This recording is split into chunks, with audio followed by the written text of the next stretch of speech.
Deməli, müəllimlər, ekranı kimsə yazır elə bir. Xoşbəxt müəllimin əli dəyərdi, nəsə yazır elə bir ekranda.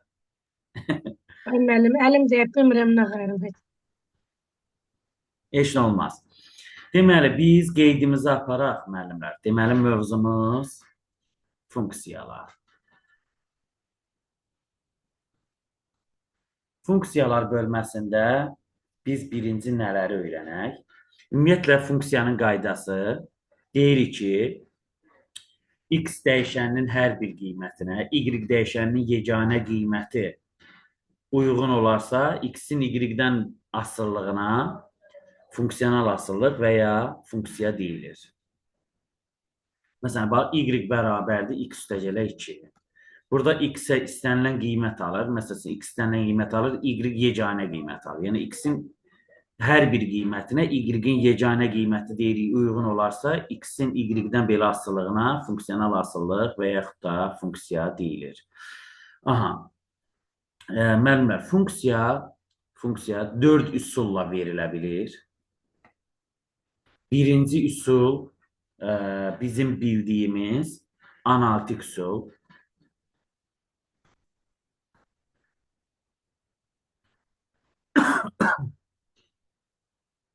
Bilirsiniz nədir analitik üsul? Düstur üsulu, yəni düsturla verilərsə.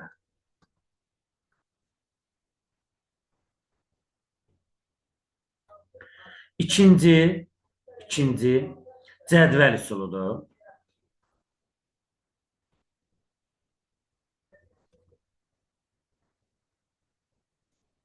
Üçüncü qrafik üsulu.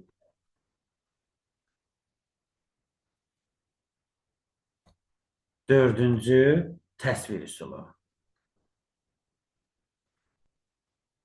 Bu dördüncü üsul çox zaman göstərilmir. Biz üçünü aşağı siniflərdən bilirik. Təsvir üsulu, bu təsvir üsulu nəyə lazımdır bizdə? Tam və kəsr hissə funksiyalarına aiddir. Tam və kəsr hissə funksiyalarına aiddir.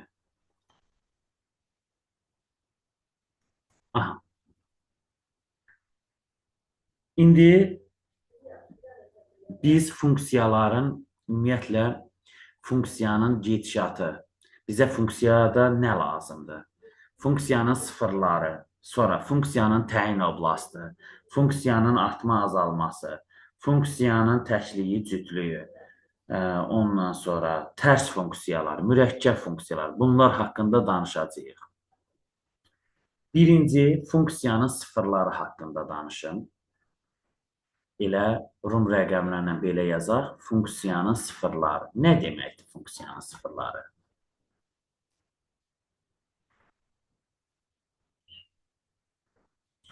Müəllimlər, funksiyanın sıfırları x-in və y-in deməli, x-i və y-i kəsdiyi nöqtələr. Yəni, qrafikdə görəcəksiniz ki, x oxunu hansı nöqtədə kəsib, məsələn, y oxunu hansı nöqtədə kəsib. Həmin o kəsilən nöqtələr həmin funksiyanın sıfırları sayılır. Məsələn, baxın, bir dənəsini yazın. Daha doğrusu, bir dənə qrafik göstərim. Düsturda da göstərəcəm hamısını. Yəni, funksiyanın sıfırları nədir? Bu, y oxu, bildiyimiz bu da x oxu. Həmişə şaqili ox y oxudur, üfüqi ox x oxudur. Deməli, müəllimlər, məsələn, özümdən bir qrafik çəkirəm, bax, budur. Məsəl üçün, qrafik bu, kvadratik funksiyanın qrafikidir. Bax, burada iki dənə nöqtədir, görürsünüz, x1, x2. Kvadratik funksiyada nöqtələrdir. İndi bunun haqqında geniş danışacağıq. Sadəcə funksiyanın sıfırları nədir, onu bilmək istəyirik. Üzr istəyirəm. Deməli, müəllimlər, bax bu x oxunu kəsdiyi nöqtələri görürsünüz də yəqin ki. Bax bu nöqtələr funksiyanın sıfırları adlanır. Y oxunu kəsdiyi nöqtə, baxın, bu bir dəqiqə rəngini dəyişim. Bax bu x oxunu kəsdiyi nöqtələr funksiyanın sıfırları adlanır. Bu da y oxunu kəsdiyi nöqtələr funksiyanın sıfırları adlanır. Yəni bu nə deməkdir? Burada x-i var, y-i sıfırdır. Burada da x-i var, y-i sıfırdır. Amma burada x-i sıfırdır, y-i var. Aydındır? Məsələn, indi siz bunu qrafik üzərində başa düşdünüz də nə demək istədiyimi? Funksiyanın sıfırları nədir qrafik üzərində? Hə, müəllimlər? Yəni mikrofonu tullayıb getməyin, yəni aktiv olun sizdə. Qulaq asırıq müəllim. Hə. Yəni qrafik üzərində funksiyanın sıfırlarını gördünüz də. Yəni sizə sual versə ki, qrafikdə funksiyanın sıfırları hansılardır? Aha, bildik. İndi müəllimlər, məsələn, düstur üzərində, yəni analitik üsulda biz funksiyanın sıfırlarını necə tapırıq? Məsələn, buna aid bir funksiya yazaq. Tutaq ki, y bərabərdir, x kvadratı çıxaq, x çıxaq 2, məsəl üçün belədir. Kvadrat funksiya budur. Məsələn, bunun kökləri nədir, müəllimlər? Mənfi 1 ilə Müsbət 2. müsbət 2. Deməli, bax bu x mənfi 1, x2, x1 mənfi 1, x2, 2 nöqtələri funksiyanın sıfırları adlanır. Çünki biz bunu sıfıra bərabər elədik, diskriminantını həll elədik. Düzdürmü? Yəni, nə sıfıra bərabər oldu? Y sıfıra bərabər oldu. Deməli, biz y sıfıra bərabər eləyirik, apsis oxunun kəsişmə nöqtələrini tapırıq. İndi, bəs deyin görün. Ordinat oxunun kəsdiyi nöqtəni tapmaq üçün nə edək? X-a 0 qoyacaq. X-a 0 qoyacaq. Olacaq 0-ın kvadratı. Bəli, çıx 0, çıx 2 bərabərdir. Çıx 0, çıxaq 2 bərabərdir Mənfi 2 nəyə? olacaq. Y-ə. Bəli. Y də bərabərdir mənfi 2. Deməli, bunun bu qrafik üçün deyil. Bu qrafik üçün deyil əslində. Yəni, bu sualı mən ayrıca yazmışam. Yəni, bu qrafikdə göstərdiyim bu ayrı funksiyadır. Yəni, Y bərabərdir mənfi 2. Deməli, burada Y-i mənfi 2 nöqtəsində kəsir. Yəni, ordinat oxunun mənfi 2 nöqtəsində kəsir. X-i da mənfi 1-dən 2 nöqtələr. X oxunda mənfi 1-dən 2 nöqtəsində kəsir. Bax, bu nöqtələr funksiyanın sıfırları adlanır. Yəqin ki, tam gözəl, tam aydın şəkildə iki variantda da başa düşdünüz. Hə, müəllimlər? Çətin deyil. Bu rahatdır. İstənilən funksiyanın sıfırları mövcuddur. İstənilən funksiyanın sıfırları mövcuddur. Aha. Amma siz mənə deyin görüm, hansı funksiyanın, yox, istənilən funksiyanın sıfırları mövcud deyil. O elə bir funksiyadır ki, onun sıfırı yoxdur. Hansı funksiyadır, deyə bilərsiniz? Sabit funksiya. Öyle deyim. Sabit funksiyanın var, Y oxunu kəsdiyi nöqtədən sıfırı var. Artıqlıqda deyil, məxrəc sıfır ola bilməz. Hə, düzdür. Bəli, bəli. Y bərabərdir K bölü X funksiyasında. K bölü X-i sıfır ala bilməz. Ona görə də qrafik bu cür olur. Yadınıza gəlirsə. Aha. Gəlir, hiperbola işte. Deməli, hər bir funksiyanın sıfırı yoxdur. Amma sıfırını tapmaq üçün qayda var da. Aydındır? Bu cür. Sonra müəllimlər, bunu tam şəkildə başa düşdüksə, gəlin keçək ikinci nəyə? Funksiyanın təyin oblastı və qiymətlər oblastından danışaq.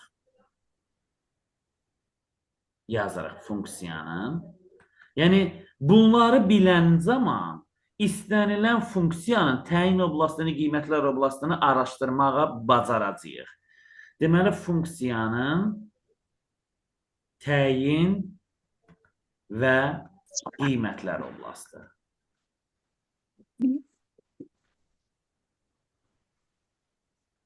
Bu nədir?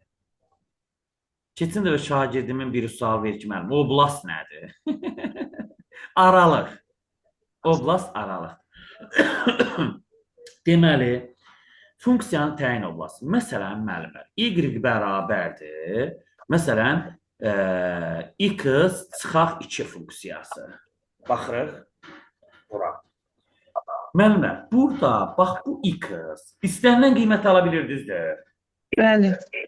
Deməli, bütün ədəd oxunda təyin olunur x-lər. Ona görə nə yazarsınız? Mənfi sonsuz dy, müsbət sonsuz. yəni təyin oblastı dy Deyil. işarə olunur. Bərabərdir. Necə Mənfi- qoyacağıq? Mənfi sonsuz Mənfi müsbət sonsuz. sonsuz müsbət sonsuz. Yəni, bütün ədəd oxunda təyin olunur. Qiymətlər çoxluğu isə y ilə işarə olunur. Bu da O da mənfi y-in ala sonsuz biləcəyi qiymətlərdir. Əgər, bax, x istənilən qiymət ala bilirsə, istənilən qiymətdən 2 çıxanda yenə y də alınır da. Elə deyilmi? Deməli, xətti funksiyanın biz həqiqətən də araşdırdıq ki, qiymətlər oblastı nə imiş? Yenə mənfi sonsuzluq, müsbət sonsuzluq. İndi bəzən, yəni hər bir funksiyanın təyin oblastı mənfi sonsuzluq, müsbət sonsuzluq deyil. Sadəcə xətti funksiya üçün araşdırdıq. Amma məsələn, y bərabərdir 1 bölü x funksiyasının biz təyin oblastını araşdırsaq, bu nəyə almır ay müəllimlər? Sıfırı. Sıfırı alınır. Deməli, nə Mənfi yazacağım? Mənfi Sıfır. sonsuzluqdan sıfıra, birləşməni sıfırdan müsbət sonsuzluğa. Eynisi y-ə Elədir. aiddir. Mənfi sonsuz 0, 0 müsbət sonsuz. Sıfırda daxil deyil. Görürsünüz? Yəni, hər bir funksiyanın təyin oblastı, qiymətlər oblastı mənfi sonsuz, müsbət sonsuzluğu olmur. Yəni, funksiyalarda hər bir funksiyanın başqa bir təyin oblastı, başqa bir qiymətlər oblastı aralığı olur. Bildinizmi? Aha. Deməli, funksiyanın təyin oblastı deyəndə x-in ala biləcəyi qiymətlər nəzərdə tuturuq. Qiymətlər çoxluğu, yəni qiymətlər oblastı deyəndə y-in ala biləcəyi, yəni funksiyanın özünün ala biləcəyi qiymətləri nəzərdə tuturuq. Müəllimlər, buna aid bir dənə də mən sual yazım ekrana.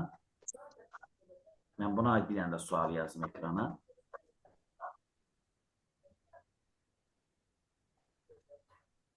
Məsələn, y bərabərdir kök altında, məsələn, x kvadratı çıxaq 2x. Çıxaq 2x, məsələn, nə yazaq burada? Çıxaq 2x.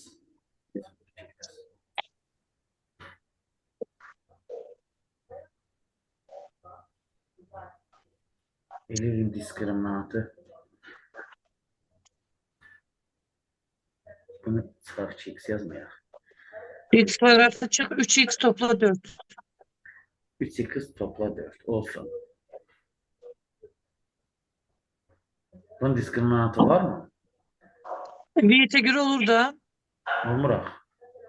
Ha, olmur. Çıx 4. Çıx 4. Çıx 4. Çıx Çıx 4'ün dörd yap. olur. Mən istəyirəm kökü olsun da, bir çətinlik çəkmir. Ha, çıx 4 olur. Aha. İndi müəllimlər, indi deyəcəyik ki, bu funksiyanın təyin oblastı nədir? Müəllimlər, Böyükdür, indi bərabər. mən sizə sual verim. Bu funksiyanın təyin oblastını araşdırmaq üçün biz bunu nə etməliyik? Kökün altında ifade mənfi ola bilməz. Böyükdür bərabər 0 götürüb işləyəcəyik. Ay sağ ol. Deməli biz kökaltı ifadəni sıfırdan böyük bərabər götürüb onun təyin oblastını araşdıracağıq.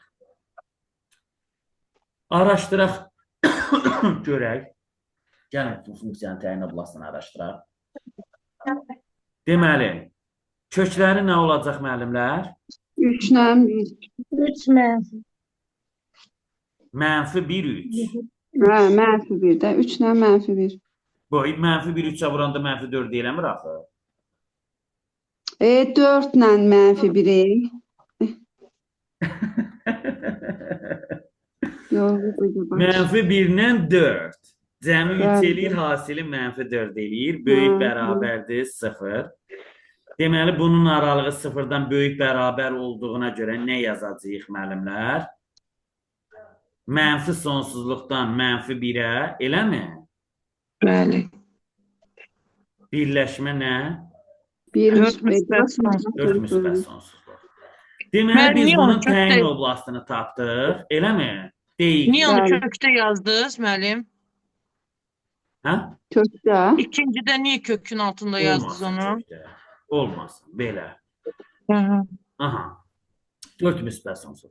Gördünüz, Bax, mən funksiyanın bunu təyin belə oblastı burada- dəyişdi. Burada nəyi qarışdırıram? Qiymətlər Qiymətlər oblastı. oblastını tapmam. Qiymətlər oblastı necə araşdırılır? Mən onu bilmirəm. Həmişə qarışdırıram mən də. O təyin oblastına Aha. gedə bilirəm. Qiymətlər oblastını qarışdırıram. Aha. X Ona görə kvadrat. qəsdən belə bir funksiya yazmışam. Deməli, bu funksiyanın qiymətlər oblastını müəllimlər araşdıranda funksiyanın altındakı funksiya, yəni kök altındakı funksiyaya baxırıq. Necə funksiyadır? On- Kvadratik funksiya. Kvadratik funksiyanın təyin oblastı, yox, daha doğrusu qiymətlər oblastı n-dən asılıdır. Təpə nöqtəsinin ordinatı. Hı hı. Yəni y0. İndi funksiyada keçəcəyik, kvadrat funksiyada. Onu belə Kvadrat eləyə təhlükə bilmərik. n olur. Funksiyada y0 götürdük. Aha. y0 da bərabərdir 4ac. Neçə eləyir ay müəllimlər? Burası. 4ac, yəni 4 -16. -16 Hı hı. çıxaq b kvadratı. Bölək 4a. Eləmi? O da 4. Bəli, elədir. O dörd. deyir nə? Mənfi. Mənfi 6 tam 4də 1.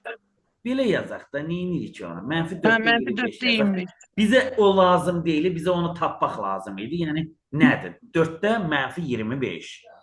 İndi qaldı y0-a tapandan sonra indi fikirləşirsiniz ki, bu mənfi sonsuzluqdan -4-də 25-ədir, yoxsa 4-də 25-də müsbət Yox. sonsuzluqadır? 2-də İndi o 5. məsələ var. Bax, o məsələ. Müəllim, Onu onu necə belə eləyə bilmərik. Onu- Kimin kvadrat üçərdirdən kədrin kvadratını ayırmaqla eləyirəm onu. Bilirəm. Hər variantda var ya, hamısını deyəcəyik ay mənbər. Ona Hə. görə bu mövzunu mən əvvəl Bu başdan biraz mənə elə gəlmişəm. ağır gəlir. Aha. Ona görə opsindən İndi istifadə yox. edirəm. Bax, bura gəlib çıxdıq da, düzdür. Bəli. İndi deyəsən müəllim, buradan sonra necə irəliləyək? Buradan sonra irəliləmək üçün, yəni bunun qiymətlər oblastını tapmaq üçün x kvadratın əmsalına baxacağıq. X kvadratın Hı. əmsalına. X kvadratı Yəni burada Y0 kökün a altında olmazsa 1-dir. burada. Necə? Y0 kökün altında olmayacaq. Olacaq, olacaq. O heç, o olacaq. Yəni o y0-ı kökün altına salacağıq. Amma hələ yəni onun sıfırdan böyük və yaxud da mənfi sonsuzluqdan ora mı, yoxsa həmin qiymətdən müsbət sonsuzluğa mı? Yəni onu araşdırmaq üçün ümumiyyətlə onu araşdırmaq üçün a-ya baxacağıq. İndi mən onu bax bu funksiyanı, yəni ümumiyyətlə belə bir funksiyaları, kvadrat funksiyanın ümumiyyətlə təyin oblastı, qiymətlər oblastını araşdıracağıq. Sadəcə burada, yəni qiymətlər oblastını mən sizə izah edirəm. Deməli müəllimlər, a bərabərdir 1 sıfırdan böyük. Sıfırdan böyük olanda kök altında kvadratik funksiyanın qrafiki belə olacaq. Daha doğrusu qiymətlər çoxluğu belə olacaq. y0 müsbət sonsuzluq. Aydındır? y0 müsbət. A böyükdür 0 olanda. İndi burada da y0, yəni -4-də nə eləyəcək?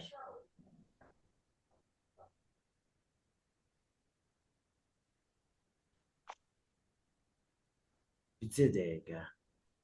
2-də 5. Bu niyə mənfi alındı ki? Kök altındadır da ona görə. Hə? Mənfi tabii. 2 tam %25 çıxıldı.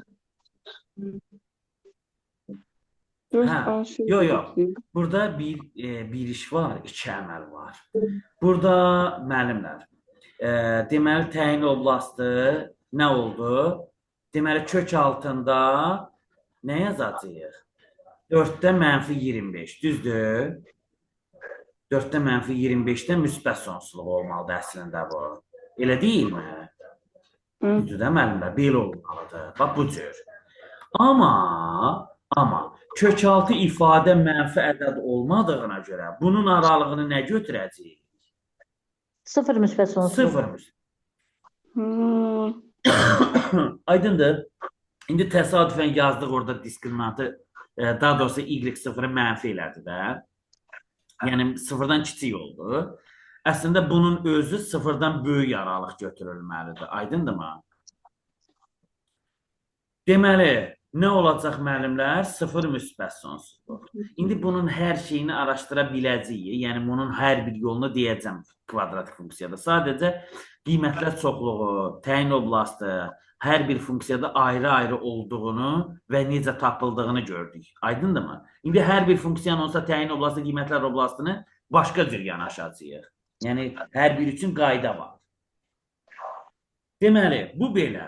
Təyin oblastı və qiymətlər çoxluğu haqqında bildiyi eləmi müəllimlər? Keçirəm funksiyanın artması və ya azalması.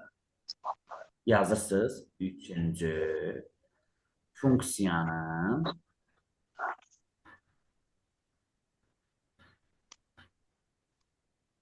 bizim yeni müəllimimiz qoşulmuşdu. O da dərsdə iştirak eləmədi. Funksiyanın artması azalmış. və azalması.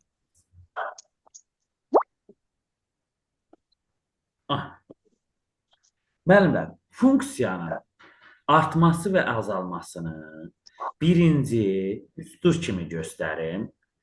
Əgər funksiyanın, yəni belə deyək də, f mənfi x bərabərdir. Yox, f mənfi x yox, üzr istəyirəm. Deməli, fx1 kiçikdir fx2-dən olarsa funksiya artan,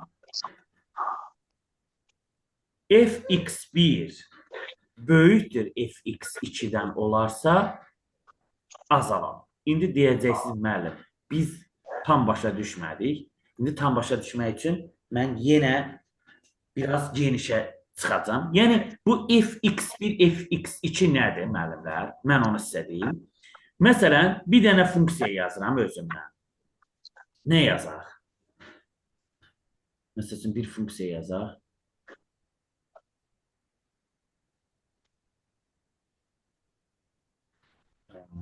Belə deyil də. Məsələn, fx bərabərdir.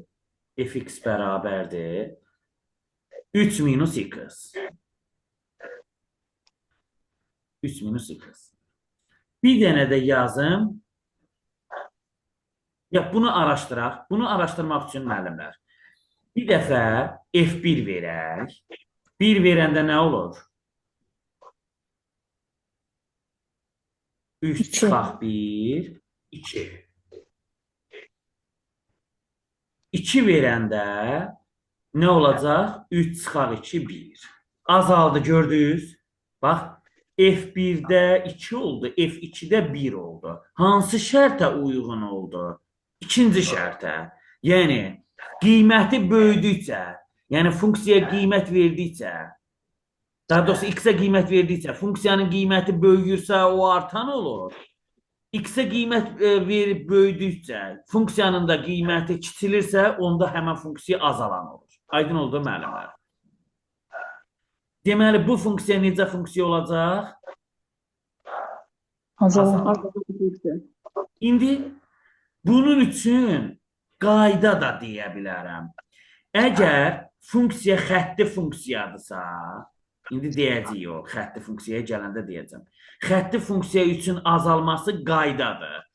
Yəni, y bərabərdir kx üstə gələk 5 şəklindədirsə, burada mənfi k-ya aiddir. K kiçikdir 0 olanda funksiya azalan olur. Aydındırmı? Yəni, iki qaydanın ikisini də izah edirəm də. K böyükdür 0 olanda nə olur müəllimlər? Artan. Aydın oldu? Yəni, xətti funksiya üçün asobu biz azalıb artmasını tez görə bilirik. Aydındırmı? Və yaxud da siz onu qiymət verə-verə elə özünüz də 1-2 verin. Bəs eləyir. Yəni, mən buna 5 verim, 6 verim, 7 verim. Lazım deyil. Bir dənə 1, bir dəfə də 2 verin. Yəni əgər görürsüz 1-də qiymət tutaq ki 3-dür, 2-də 5-dirsə bu bilin ki artandır. Aydındırmı? Və yaxud da 1-də vermisiniz 4 almısınız, 2-də vermisiniz 2 almısınız. Bu necə eləyəcək? Azalacaq. Aydındır müəllimlər? İndi bir dənə də artması üçün bir misal göstərim. Məsələn, baxın, fx bərabərdir. Məsələn, 2x üstəgələ 100. Aha. İndi baxın, qiymət verin buna. Məsəl üçün, f1 verək. Nə olacaq? 5, 5. İndi f2, 2 verin. 7. 7. Artdı mı? Bəli. Deməli, bu funksiya nə oldu? Artan. Artan. Aydın oldu müəllimlər. Yəni, sırf deyə bilmərik ki, ümumiyyətlə xətti funksiyalar artandır. Yox. Elə xətti funksiya olur ki, yəni k əmsalından asılıdır. X-in əmsalı, yəni k, bucaq əmsalı mənfi olarsa, o funksiya azalan olacaq. K müsbət olanda o funksiya artan olacaq. İndi müəllimlər, bunu mən qrafik üzərində göstərim. Olarmı? Qrafik üzərində artıb azalmanı göstərim. Məsələn, belə bir qrafik. İndi deyə bilərsiniz müəllim, və burada biz K-nı görmürük axı. K, buradakı, bax, bu bucağı görürsünüz müəllimlər. Bu bucaq, iti bucaq olarsa qrafikdə. Bu, K-sı müsbət deməkdir. Yəni, artan deməkdir. Artır bu. Artan. İndi qiymət olaraq, baxın ayəmlə, bax, qrafikdə qiymət olaraq da göstərim. Tutaq ki, bura nədir? Hə? -3. Eləmi? Misal üçün deyirəm, ha? -3-də x-in -3 qiymətində y nə alır? 0. -2 qiymətində qaldırıram yuxarı, məsəl üçün, burada bir qiymət qoyaq. Nə qoyaq? Məsələn, 1. 1. Aha. İndi -1 qoyaq. -1 qiymətində y nə alır? 2. Məsələn, 2. Get-gedə, baxın, qiyməti böyütdükcə, funksiyanın da qiyməti böyüyə-böyüyə gedirmi qrafik üzərində? Baxın, soldan sağa doğru x oxu boyunca qiymətləri artıra getdim. -3-də, -2, -1. Qiymət neyinə daim müəllimlər? 0, 1, 2. Get-gedə artdı da. Deməli, bu qrafikin funksiyasının qrafiki nədir? Artan. Gördünüzmü? Yəni, qrafik üzərində başa düşdünüzmü? İndi baxın, bunun biraz başqa formasını çəkim. Bu, buraları silsəm olar bu aşağına. Yazmışsınız da yəqin ki. Aha. İndi xətti funksiyanın bir dənəsini çəkəcəm, orada azalan olacaq, görəcəksiniz. Məsələn,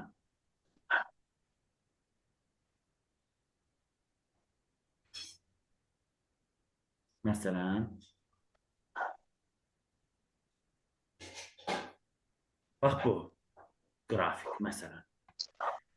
İndi deyin, bax, burada K-ya görə deyə bilərsinizmi əvvəlcədən? Hə? Bəli, azalan. Bucaq olduğu üçün.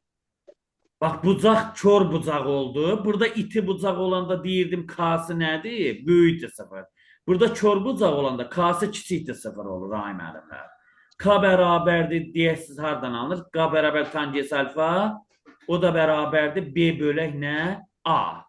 Yəni B bölək A deyəndə burada B bölünsün K olur. Yox, bizə dəqiqə B bölək A deyəndə burada nə olur B? B nədir? A nədir? X-lə Y-nin əmsalı. Burada Y-lə X-dir də A-la B. Aha. Belə deyək də, belə deyək. Bu da bərabərdir. K2 çıxaq, üzr istəyirəm. Y2 çıxaq Y1. Düstur elədir. İndi yazacağım onların hamısını. Nəysə, ora getməyək. Əsas odur ki, burada K-sını kiçik 0 gördünüz də. İndi qrafikdə qiymətlərə baxaq, ay müəllimlər. Baxaq mı? Məsələn, bax, 0 vermişəm, misal üçün bura yazıram 5. Baxın, X-ə 0 verdim, Y nə oldu? Baxın, yazdım, baxın, X-ə 0 verdim, Y oldu nə? 5. İndi x-ə 1 verirəm. Məsələn, bura yazaq nə? 4. Get-gedə görürsünüz qrafikdə qiymətlər neyniyir? Baxın, Azalır. x-in qiymətini artırdım. Burada 0 verdim. 5 oldu, 1 verdim, 4 oldu. Neynədir qrafikdə qiymətlər? Azaldı. Demək, bu funksiyanı həqiqətən də biz qiymətlərlə də ispat elədik ki, necə funksiyadır bu? Azalır. Aydın oldu da müəllimlər. Çətin deyil ki. Hə? Xeyr. Əla. Bura qədər, baxın, hər formada göstərdim. Düsturla, grafiklə, yəni artmanı, azalmanı hər cür variantda biz tapa bilirik. İndi müəllimlər, yazırıq 4-cü tək funksiya, funksiyanın təkliyi və cütlüyü.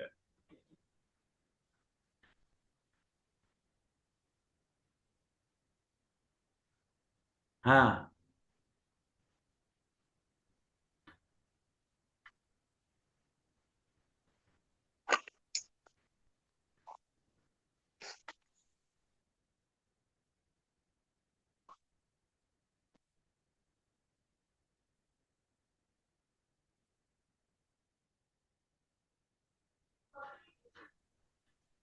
Hə, müəllimlər.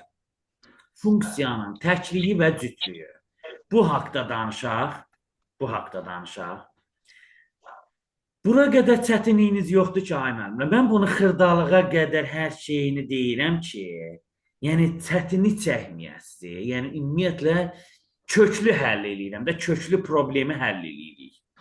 Funksiyanın təkliyi və cütlüyü. Müəllimlər, funksiya 3 halda ola bilər. Ya tək ola bilər, ya cüt ola bilər, ya da nə tək, Nə də cüt. nə də cüt. Yəni, bu 3 hal bütün funksiyalarda mövcuddur. Yəni, funksiyanın təkliyini də araşdıra bilirik, cütlüyün də və yaxud da nə tək, nə də cüt funksiya olduğunu biləcəyik. İndi onu necə bilirik? Bunu funksiya üzərində araşdırmaq üçün birinci düstur kimi qeyd edək. Deyirəm ki, f mənfi x bərabərdir f(x). Olarsa, bu cüt funksiyadır. İndi hər şey aydın olmaya bilər. Açıqlayacağım. Bu nə deməkdir, ay müəllimlər? F mənfi x f(x)ə bərabər oldu və dedik cütdür. Niyə? Bax, bunu necə bilirik? Məsələn, müəllimlər, tutaq ki, özümdən bir funksiya yazıram. Y bərabərdir x kvadratı funksiyası yazıram. Yaxşı, dəstəyəm. Diqqətlə qulaq asın, ay müəllimlər. Bu biraz problemli məsələdir, təklik cütlüyü. Həmişə müəllimlər bu mövzuda, bu təklik cütlüyü haqqında mənə, necə deyimi, fikir bildirirlər ki, müəllim, biz bunlarda həmişə problem yaşayırıq. İndi bundan sonra yaşamayacaqsınız. Deməli, müəllimlər, bu cüt funksiya olduğunu hardan araşdıracam? Bax, məsələn, y bərabər x kvadrat funksiyasının təkliyin cütlüyünü araşdırıram. Aha, nə edirəm? Deyirəm ki, x-ə verək mənfi 1. Y olacaq nə? 1. Düzdür? Baxın. Mənfi 1-in kvadratı nə edir, ay müəllimlər? 1. X-ə verirəm mənfi 2. Y olacaq nə? 4.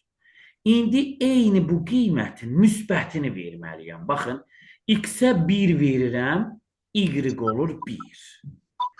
X-ə 2 verirəm, y olur 4. Müəllimlər, əks işarəli qiymətlər veririksə, baxın, mənfi 1 və müsbət 1 veririksə, funksiyanın qiyməti və işarəsi dəyişmirsə, bu cüt funksiyadır. Baxın, aydındır? Baxın, mən x-ə mənfi 1 də verdim, müsbət 1 də verdim. Hər ikisində nə oldu? 1 oldu.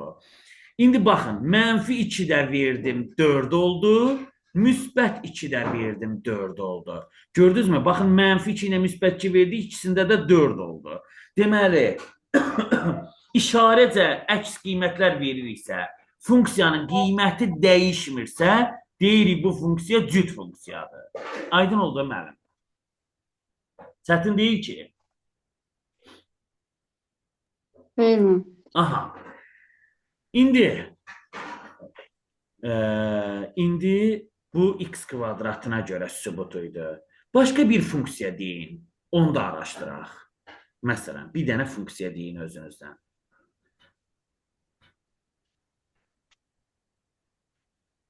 Nə oldu? Kvadratdan Cüt əsas. Onlar da imtiyaz. Məsələn, bir dənə kubdən y bərabər x kubunu yoxlayaq mı? Hə, yoxlayaq. Tək funksiyadır, mənfi x. Aha. İndi bax bu funksiyanı yoxlayıram. Bax bu funksiya üçün ötərli oldu. Baxın x kvadratında yoxladıq ki, cütdür. İndi gəlin eyni qaydana. Yəni mənfi bir versəz kifayət eləyir, ay müəllimlər. Mənfi bir mənfi. Hə. İndi baxın x-ə mənfi 1 verdim. Y nə olur? Mənfi 1. Mənfi 1. X-ə müsbət 1 verdim. Müsbət. Baxın, qiymət olaraq dəyişdi. Baxın. Əks işarəli qiymətlər aldı. Əgər funksiyaya əks işarəli qiymətlər verirsə, yenə funksiya əks işarəli qiymət alırsa, bu funksiya tək funksiyadır. Aydın oldu müəllimlər? Baxın, mənfi 1 verdim, mənfi 1 verdim, 1. İndi baxın, 2 verəndə, x-ə mənfi 2 verəndə, y olur nə? Mənfi 8. 8. X-ə müsbət 2 verəndə y olur müsbət 8. Yəni, əks işarəli qiymətlər aldı. Gördünüzmü? Əks işarəli. Burada eyni qiymətlər almışdı yuxarıda. Baxın, 4, 4, 1, 1. Gördünüzmü? Burada eyni qiymətlər aldığına görə buna deyirdik nə? Cüt. Əks işarəli aldığına görə deyəcəyik buna nə? Tək. Yəni, bu funksiya tək funksiyadır. İndi bir maraqlı bir şey oldu. Deyək siz müəllim, bəs nə tək, nə cüt olduğunu nə bilərik? Məsələn, bax, özümdən bir funksiya yazıram. Y bərabərdir. İndi təkliyi də aydın oldu da yəqin ki. İndi nə tək, nə də cütə. Məsələn, y bərabərdir x, məsəl üçün 3x çıxılsın, məsələn, 1 funksiyası. İndi buna qiymətlər verək, müəllimlər. X-ə verin mənfi 1. Nə olur y-imiz? Mənfi 4. Mənfi 4. İndi x-ə veririk müsbət 1. 2. Tam fərqli qiymətlər aldı. Tam fərqli qiymətlər alanda deyirik, nə təkdir, nə də cüt. Nə cütdür? Aydın oldu. Necə maraqlı, necə... Baxın, bir də izah edirəm. Cütdə əks işarəli qiymətlər versək də eyni qiymət, eyni işarəli qiymət olmalıdır. Aydındır? Yəni, aldığı qiymət, məsələn, x-də 1, 1, x-də 4, 4, x-də 6, 6 olmalıdır. Aydındır mı? Yəni, həm işarəcə, həm qiymətcə eyni olmalıdır. Cüt olması üçün. Tək olanda işarəcə əks qiymətlər olmalıdır. Mənfi 1, 1, mənfi 8, müsbət 8. Yəni, aldığı qiymətlər mənfi əks qiymətlər verirsə, cavab da əks qiymət almalıdır. Aydın oldu? Onda deyirik ki, bu təkdir. X-ə əks qiymətlər verir isə, y fərqli qiymətlər alırsa, deyirik nə təkdir, nə də cüt. Maraqlıdır mı, ay müəllimlər? Gördünüz? Funksiyanın təkliyini və cütlüyünü araşdıra bilirik. Buna aid kimin nə problemi qaldı? Yoxdur. Hə? Belə azmaddır mən. Əsas trigonometriyanı İndi deyəksiniz müəllim, bax, qrafikdə mən baxım, hardan bilim ki, o təkdir, o cütdür. Aydındır mı? Bunu hardan bilək? Baxın. Deməli, müəllimlər, tək funksiyada koordinat başlanğıcına nəzərən simmetrik olur. Bax, sözlə yazın. Koordinat başlanğıcına nəzərən simmetrik olur. Cüt funksiya ordinat oxuna nəzərən. Yazaq o y yazaq da o y oxuna simmetrik olur.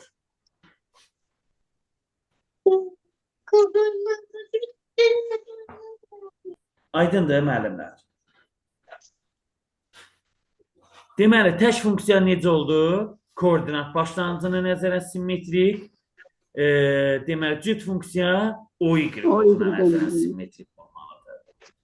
Bu da müəllimlər tək və cüt funksiyanın araşdırılması. Maraqlıydı mı? Keçək indi təklik cütlüyü araşdırdıq funksiyanın tərsinə. Yazırsınız ki, tərs funksiya.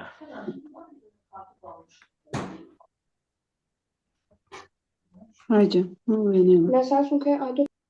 Hə, müəllimlər, tərs funksiya üçün, yəni funksiyanın tərsini tapmaq üçün sizə ən rahat, ən sadə yol deyəcəm. Məsələn, baxın, tutaq ki, y bərabərdir x çıxaq 2 funksiyasının tərsini tapılır.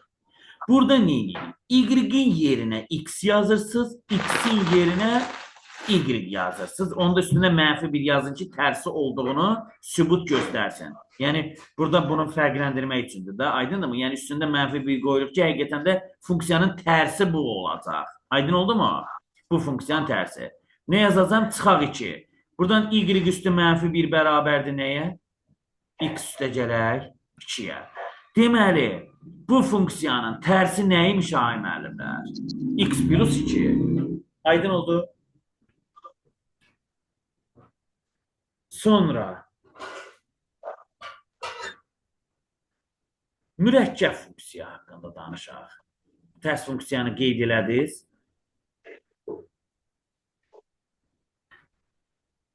Çətin deyildi ki, müəllimlər, tərs funksiya. Yox, müəllim, asandır. Sonra nə gəlir? Bu neçənci idi? Tərs funksiya neçənci bölmə idi? Nəsə keçdi ondan, unutdum harada rəqəmi qoymağı. İndi yazırıq mürəkkəb funksiya. 5-ci idi. Bu 6 olur elə. Bəli.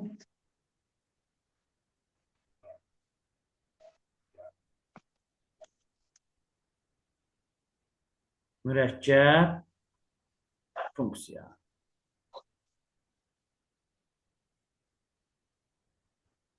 Hə, burada müəllimlərin çox vaxtı ilişdiyi nöqtə, amma mən bu bölmənin biraz da olsa, az da olsa tam cəbri ifadələr bölməsində məlumat vermişdim. Yadınıza gəlirmi? Orada demişdik ki, mürəkkəb funksiya kimi göstərirdim mən sizə tam cəbri ifadələrdə. İndi burada onu tam şəkildə öyrənəcəyik. Müəllimlər, mürəkkəb funksiya, məsələn, həmişə bax bu cür işarələrlə görəcəksiniz. Məsələn, f, c, belə yazılacaq. Baxın, f, c, x. Yəni, f funksiyası c funksiyasına inikas etdirir. Belə də sözlə yazılır. F funksiyası c funksiyasına inikas etdirir. Aydındır müəllimlər. Yəni, bunu belə də yazırıq. Belə də yazırıq. F, c, x. Bax, bir forması budur. Yəni, çox vaxtı mən bunu desəydim, bu şəkili görsəydiniz, deyərdiniz ki, müəllim, bu belə bir işarə nə işarəsidir? Yəni, çox zaman biz belə öyrəşmişik. Bu cür göstərmək, yəni bəzi kitablarda, ümumiyyətlə, kitablarda da belə də göstərirlər, bu cür də göstərirlər. Yəni, hər iki forma mürəkkəb funksiyanı tapmaq tələb olunur. Yəni, budur qayda. Aydındır mı? İndi, müəllimlər, f-i c-yə necə inikas etdirəcəyik, c-ni f-ə necə inikas etdirəcəyik, gəlin ona baxaq. Məsəl üçün, özümdən bir dənə funksiya yazıram. Məsələn, f(x) funksiyası yazırıq. Məsələn, nə yazım? 3x çıxaq 1. Bir dənə də gx funksiyası yazaq. Məsələn, yazıram 2x. Aha. Buna 2x-in kvadratı yazıq, biraz fərqli olsun. Aha. Deməli, müəllimlər, f-i c-yə necə inikas etdirəcəyik? Yəni, f, c, x. Bax, bu necə olacaq? Burada təsəvvür edin, bax, bu x-in yeri yoxdur, müəllimlər. Bax, əvvəl hansı gəlibsə, onu saxlayıram. Əsas götürürəm. Bax, f əvvəl gəlib, f. Gördünüz, f-i saxladım. Burada 3 vurulsun. Bax, bu x-in yerinə, bax, bunu götürəcəm, ay müəllimlər. Aydın oldu? Yəni, nə? 3 vuraq, 2x-in kvadratı, çıxaq nə? 1. Baxın, bunu da daha belə mötərciyə alın ki, yəni nəyi nəyinə əvəz elədim burada? Çıxaq 1. Aydın oldu? F-Cx belə oldu. İndi G-F-X-i də gəlin araşdıraq. Yəni, G-ni F-ə inkas etdirək. Bu necə olacaq? Bax, G, F, X. İndi necə eləyək bunu, müəllimlər? 2 vuraq 3x minus 1'in kvadratı. 1'in kvadratı. Ay, sağ ol. 3x çıxaq 1'in kvadratı. Kvadratı. Çünki x-in yerində dayanan ifadə yuxarıda 3x minus 1 idi. Aha, əla. Bunları bilirsinizsə, nə gözəl, nə gözəl.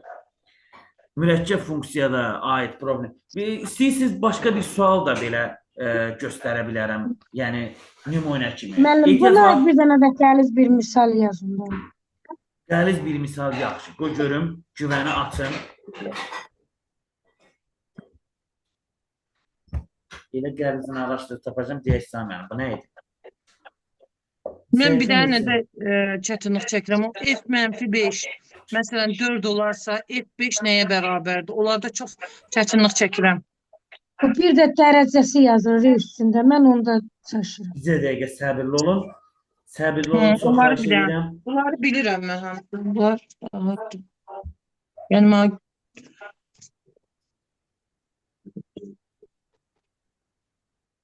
Siz bunu demək istəyirsiniz. Bu ekranı silin bir dənə müəllimlər. Bəli, müəllim yazmış. Məsəl üçün deyir ki, f x minus 2 bərabərdir x üstəgələ 2. Sual Bax, f-i bunlarda. tapmaq tələb olunur. bəli. Bunlar Bunu demək istəyirsiniz, hə? Bəli. Əla yerə toxunmusunuz. Bunu necə araşdıracağıq? Gəlin ona baxaq. Aha. Müəllimlər, deməli mən burada nə edirəm? Bax, bu x minus 2 yoxdur. X minus 2. Bunu özümdən bir t ilə əvəz edirəm. T.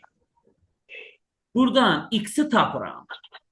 Mənə x lazım deyildimi, bax bu x? Gördün? Burada x var, tapdım. Nə yazacağım ay müəllimlər? T plus 2.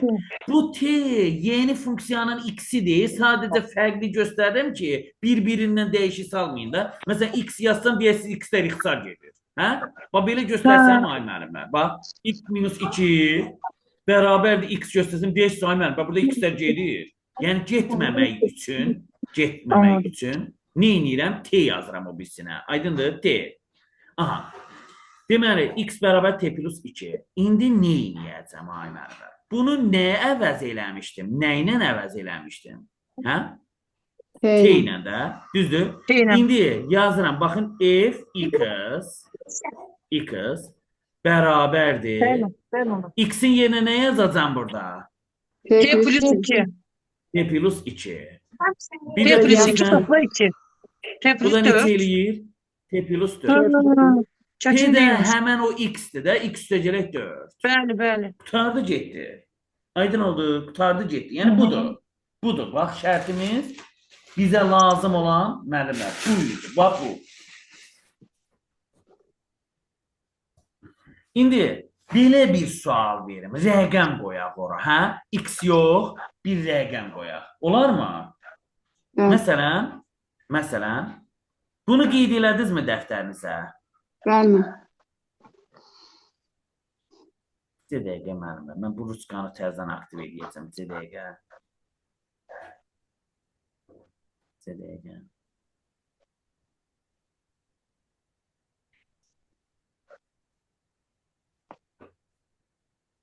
Bir dəqiqə bir misal tapım. Hə. Bax, indi misaldan əvəz eləyəcəm onu. Deyir ki, f x minus 1 bərabərdir x kvadratı üstəgələk 4. Sual, deyir f2 nəyə bərabərdir? Aha. İndi Esay müəllim. Və burada bayaqlarım x idi, indi 2 oldu. Ne olsun ki? X çıxaq 1 bərabər 2 yazın da. Bax, buradakı 2 gəldi bura. X bərabərdir nə olacaq? 3. 3. Deməli, hər yerdə x-in yerinə nə yazmalıyam ay müəllimlər? 3. Bax, yazıram f 3 çıxaq 1 bərabərdir nə? F 2, yəni 2 verir deyə elə yazdım da 3-dən 1 çıxıram f2. Aydındır mı? Bu da bərabərdir. Amma x-in yerinə nə qoyacağım? 3. İki qoy. X-in yerinə 3 qoy. Olacaq nə? 3-ün kvadratı üstə gələk 4. Neçə 13. eləyir? 13. 13. Deməli, f2-miz nəyə bərabər imiş? 13-ə. Rəqəmlə də başa düşdünüz müəllimlər. Ha. Siz başqa bir dənə də misal yazın.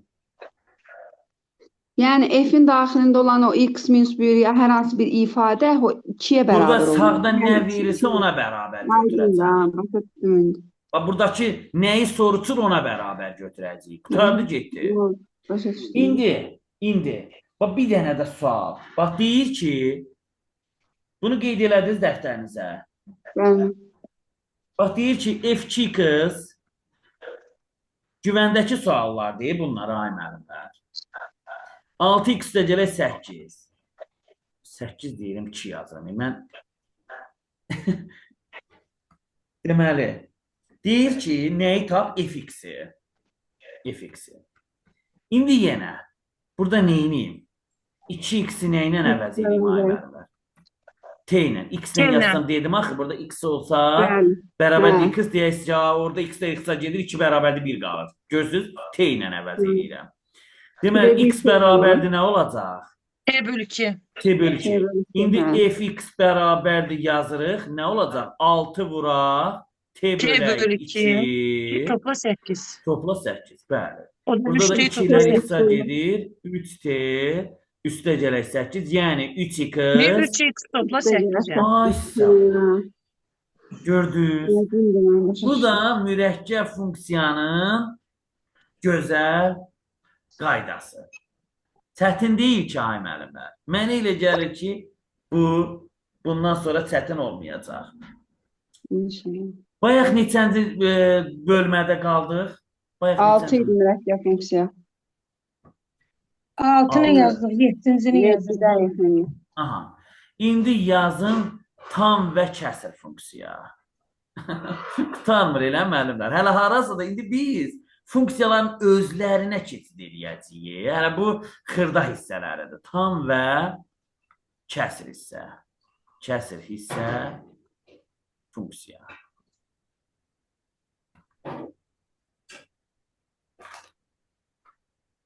Müəllimlər, deməli, tam və kəsir hissə funksiyalarında biz nəyi bilməliyik? Biz nəyi bilməliyik? Bugün burada ay testlər var mı? Hə. Baxın, tam funksiyada qiymətlər çoxluğu yazırıq ki, tam funksiya. Yəni, belə şəkildə olur. Bax, göstərici bu cürdür. Fx bərabərdir, bax, belə. Yadınıza gəlir, tam qiymətləri nətər göstəririk? Transkripsiyada, yəni parça mütərizədə. Kəsir funksiyada fx bərabərdir çoxluq mütərizəsində. Bax, bu cür. Aydındır, müəllimlər. Aha. Tam funksiyanın, müəllimlər, qiymətlər çoxluğu nə olar sizcə? Hə? Yəni, y, y nəyə bərabər olacaq? Mənfi sonsuzluq, müsbət sonsuzluq. Yox. Tam istənilən qiymət ala bilmirəm. Müəllim, Məsələn, 0. istənilən qiymət sıfır. o demək deyil ki, məsələn, 0,2 də ala bilər. 0,2 tam qiymətdir mi? Kəsir də axı. Natural da. Onda mənfi sonsuzluq 0, 0 müsbət sonsuzluq. Yox, sonsuzluğa gedəndə məsələn 0,2 var, müəllimlər orada. Tam qiymət olmur axı. Belə deyək də, natural ədədlər tam ədədlər, elə Tam mi? ədədlər olsun da. Bəli, tam Belə, ədədlər bax olsun. bu cür. Deməli, qiymətlər Mən də çoxluğu, tam funksiyanın qiymətlər çoxluğu nəyə bərabərdir? Tam Tam ədədlərə, ədədlərə. Z-ə. Ha, Aydındır mı? Z. aydındır. Bəli. Aha. Amma kəsr funksiyanın qiymətlər çoxluğu, ay müəllimlər, həmişə müsbətdir. 0-1 aralığı olacaq. Bax, burada Y, F. Bu da olacaq nə müəllimlər? 0-1 aralığı. Bunun qiymətlər çoxluğu 0-1-dir. Tam funksiyanın qiymətlər çoxluğu nə olur? Tam Kəsr ədədlər. hissə olduğu üçün olur da 0-1 aralığında bir də Hə, daxil deyil. Yəni aşmır da biri. Bəli, o Aydındır mı? tamam. Biri. Birini özün də almaz. Birini özün alsa tam olacaq o şey. Bəli, bəli. Aydındır mı? Hə, kəsr olması üçün alınır. Bəli. Bu da belə. Bir də onu silməyim müəllim. Bir də məsəl üçün kəsr funksiya belə də verilə bilir. Fx bərabərdir. Məsələn, tutaq ki, A kök altı, daha doğrusu çoxluq mütəzzəssəsində Bx plus C. Yəni xətti funksiya kimi verilə bilər. Bax, bura. Aha.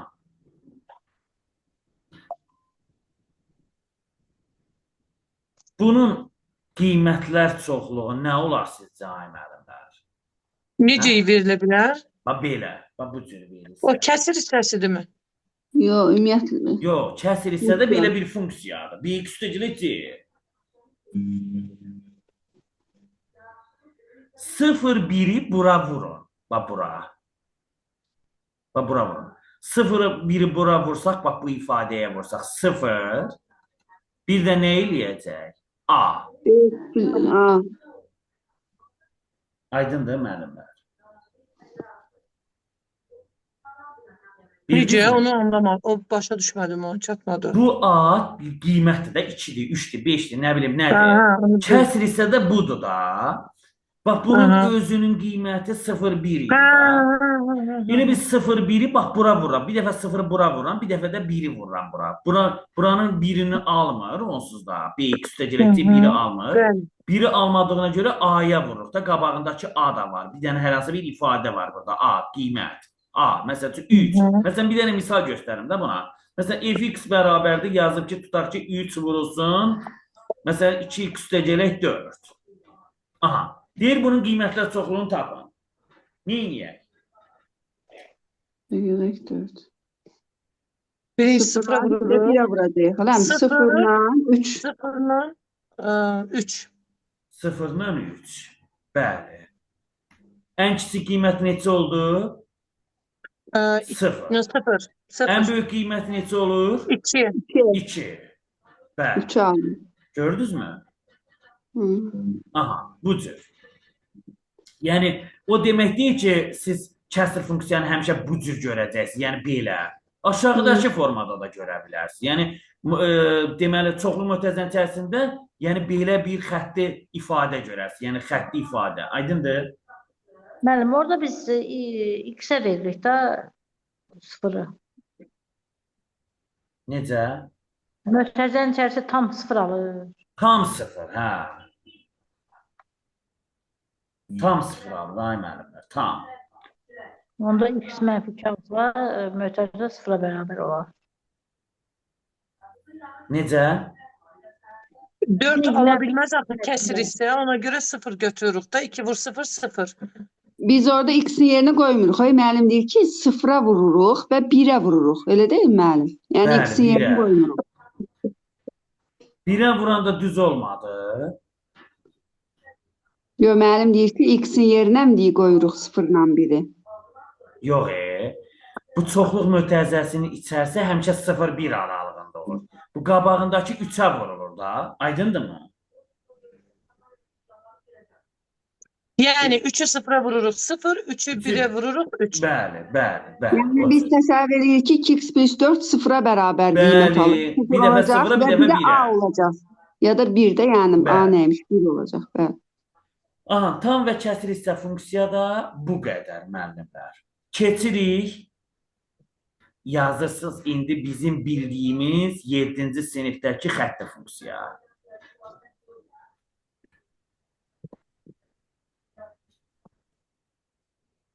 Xətti funksiya. Xətti funksiyada müəllimlər biz nələri öyrənməliyik? Xətti funksiyanın formulunu deyin görüm. Y bərabərdir X plus B. kx plus b. Bayaqdan bu funksiyaya yaxınlaşmışıq. Bayaqdan bu funksiya haqqında nəsə söhbətlər eləmişik. Amma indi biz bu funksiyanın ümumiyyətlə hər bir hissəsi haqqında danışacağıq. Müəllimlər, burada y bərabərdir kx üstəgələk b-də k nədir? Bucaq əmsalı. Yəni k bərabərdir tangens alfaya.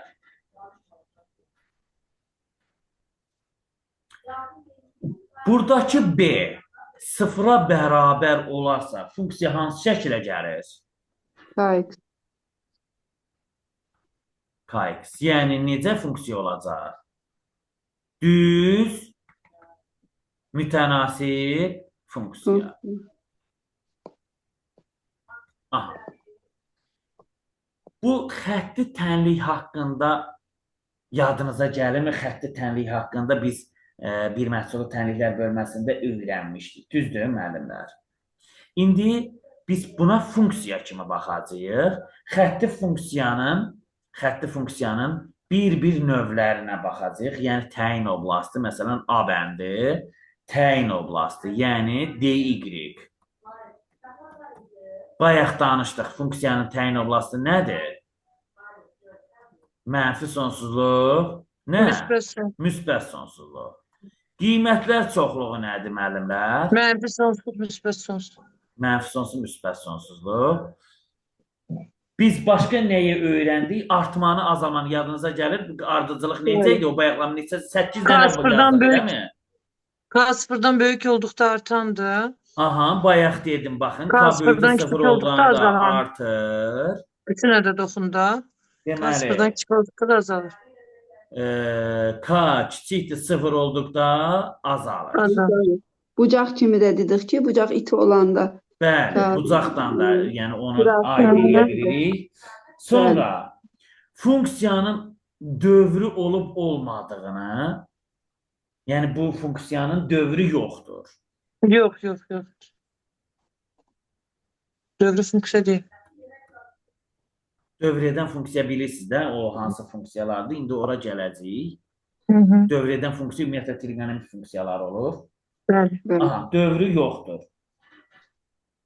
Aha.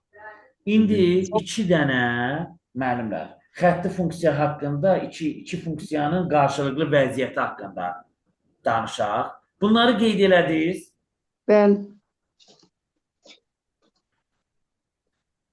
İndi məsələn y1 bərabərdir k x1 üstəgələk b b1 y2 bərabərdir k burada k1 də yaza bilərik əslində. k1 K1x topla B1 yazmalıydınız.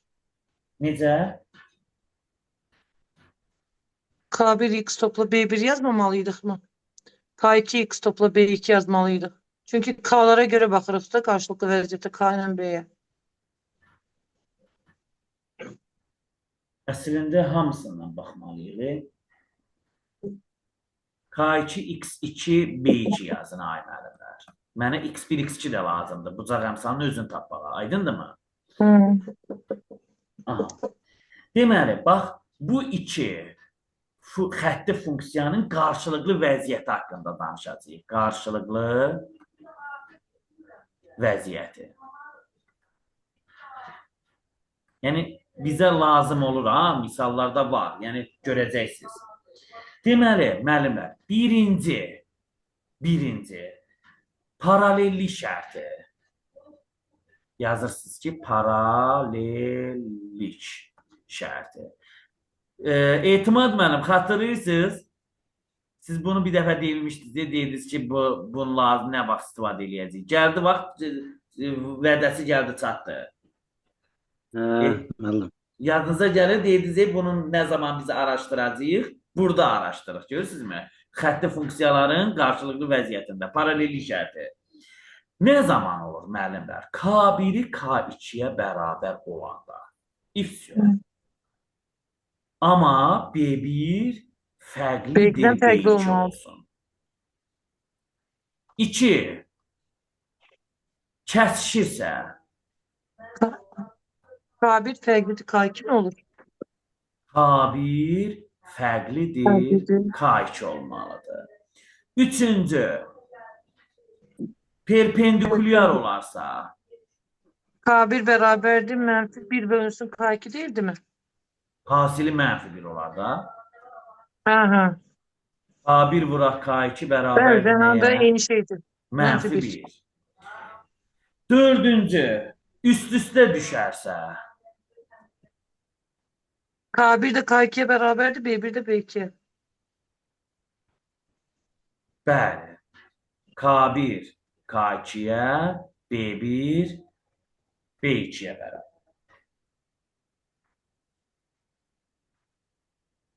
Aha. 5. Müəllimlər, əgər bu düz xətlər koordinat başlanğıcına nəzərən simmetrikdirsə, bax, misalda düşəcək ya, ona görə deyirəm. Deyir ki, bu düz xətlər koordinat başlanğıcına nəzərən simmetrikdirsə, şərt nədir? K1 K2-yə bərabər, B1 -B2 olur. Aydındır müəllimlər.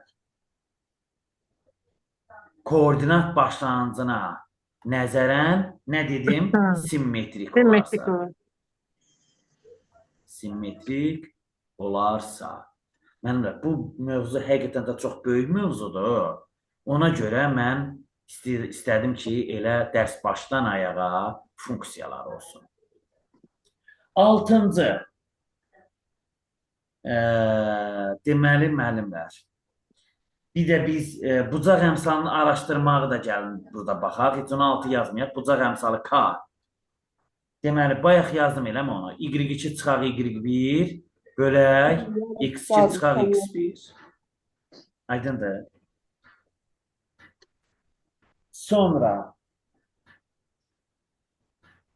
düz xəttin tənliyini də yazaq istəyirsiniz, hə müəllimlər?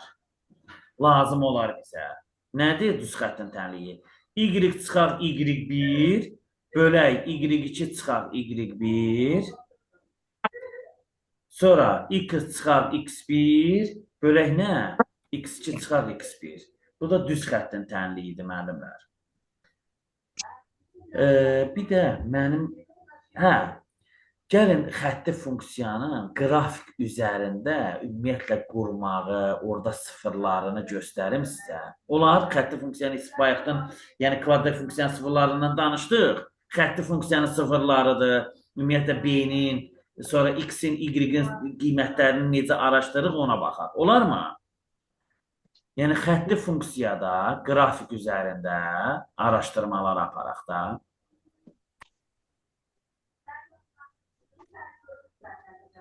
Məsələn, bura Y olsun, bura olsun X. Məsələn, qrafiki çəkirəm. Belə bir qrafik çəkirəm. Aha. Bura yazıram. Nə yazım bura? Bura yazıram məsələn 4. Bura yazıram 3. Aha. İndi siz mənə deyin görüm, bu funksiyanın sıfırları hansılardır?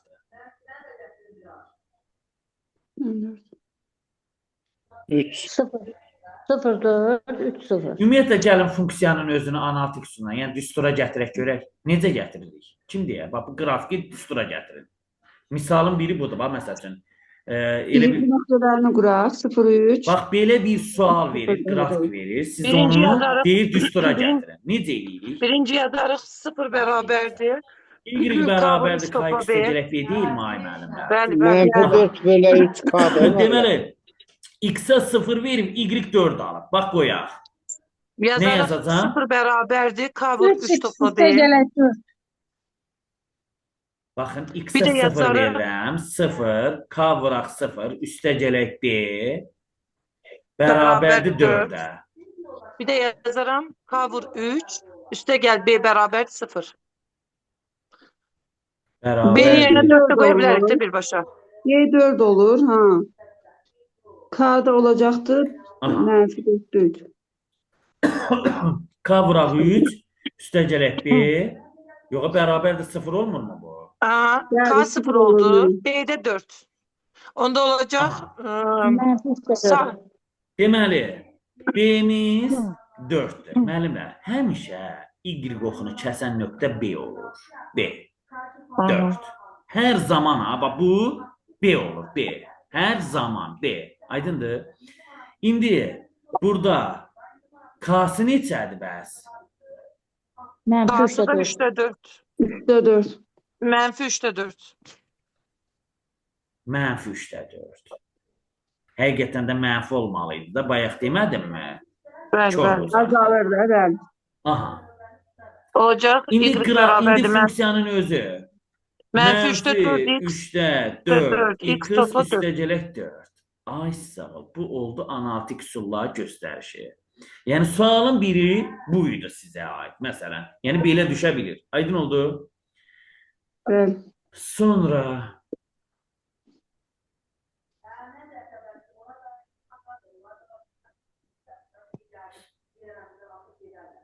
müəllimlər, mən bayaqların bu qrafikdə ümumiyyətlə xətti funksiyada hər bir qrafiki çəkək, ona uyğun şərti yazaq. Özünüz əsas odur ki, özünüz taparsınız indi burada. Bax, hamısını çəkirəm, özünüz tapın.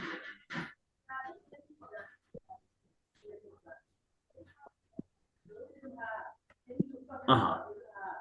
Bax, 4 alın 4'ünü də çəkəcəm indi burada. Məsələn, biri belə olsun. Biri belə olsun. Biri belə olsun. O birisi də belə olsun. Aha. İndi burada söhbət nədir? K-nın və B-nin işarəsini təyin eləmək. Deyin görüm. Birincidə K böyük 0. İkincide de K böyük 0. Üçünden K böyükdür 0, B böyükdür 0. Aha, ikincidə K büyüktü 0, B B küçük küçüktü 0. B 0. kiçikdir 0. K küçüktü 0, B büyüktü 0. K kiçik 0, B böyükdür 0. O da K Dördüncüdə küçüktü 0, B küçüktü 0. hər ikisi də mənfi olacaq. Bəli. Onu Doğru. bir daha silmeyeyim de müəllim, ben bunu çekeyim. Yazın.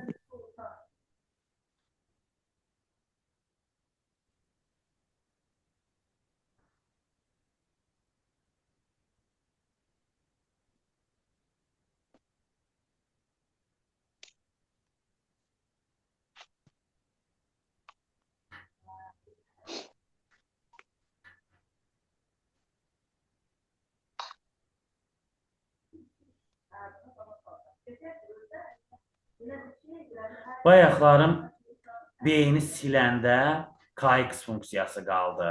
Yəni B-si 0-a bərabər olan xətti funksiyada Y bərabər KX oldu. Bu da düz mütənasib funksiyadır. Bunun üçün də 2 hal mövcuddur. 2 hal mövcuddur. Deməli, bunu da çəkək, müəllimlər. Deməli, bir belə olacaq.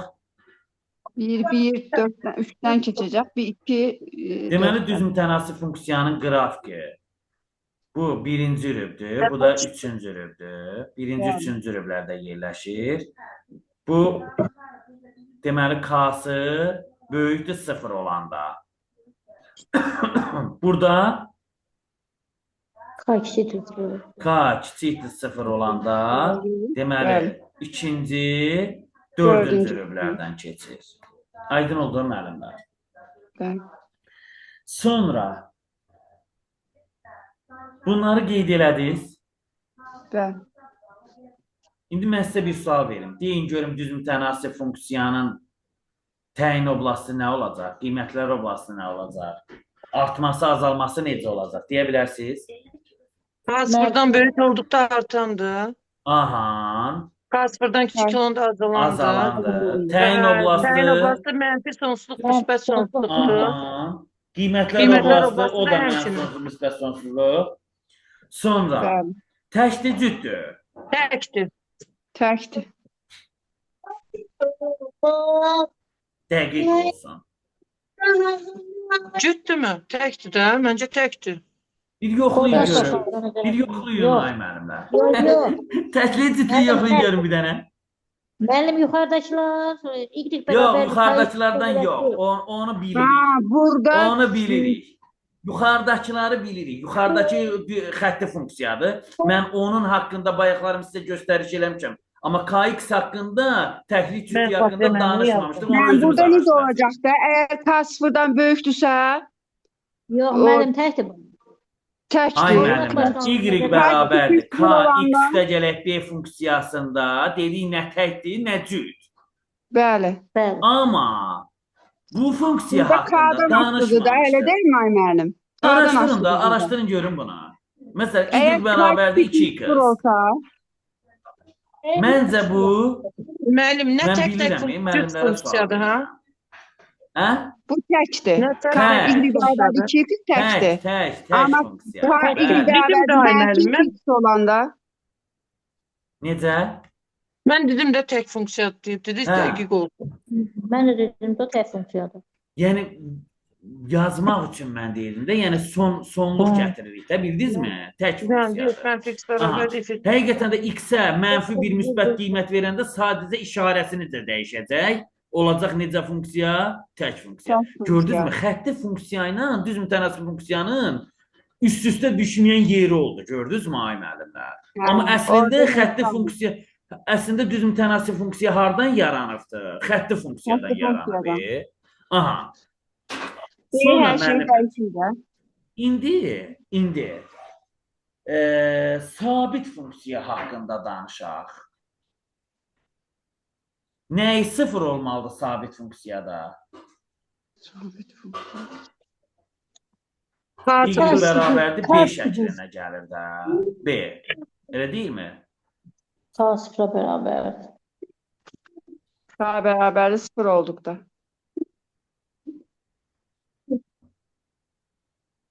Bəs X x-i? ona paralel düz xətt olacaq da. Yox. Yox, qulaq asın. K-sı sıfırdırsa və x-i necə olur? O da 0 olur. olur da Bu onun. da sıfır olur da. Bəli, X də 0 olur da mən. Aha.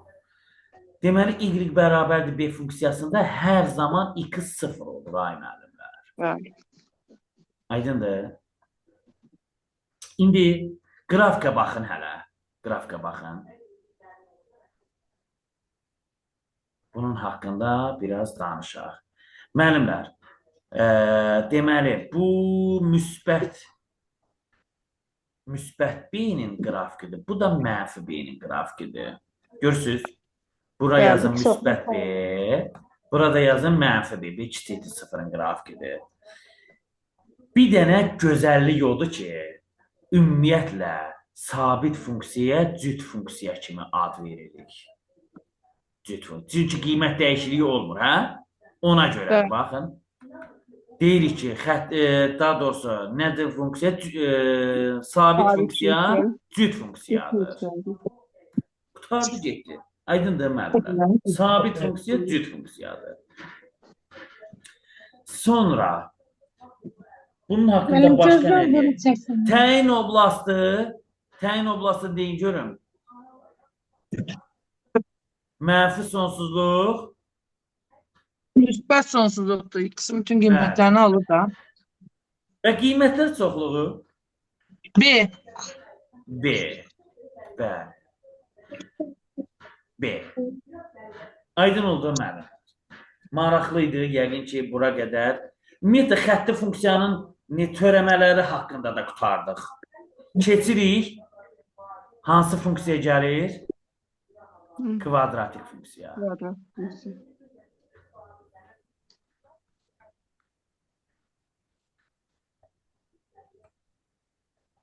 Aha. Deməli, kvadratik funksiya deməli, y bərabərdir, belə yazaq.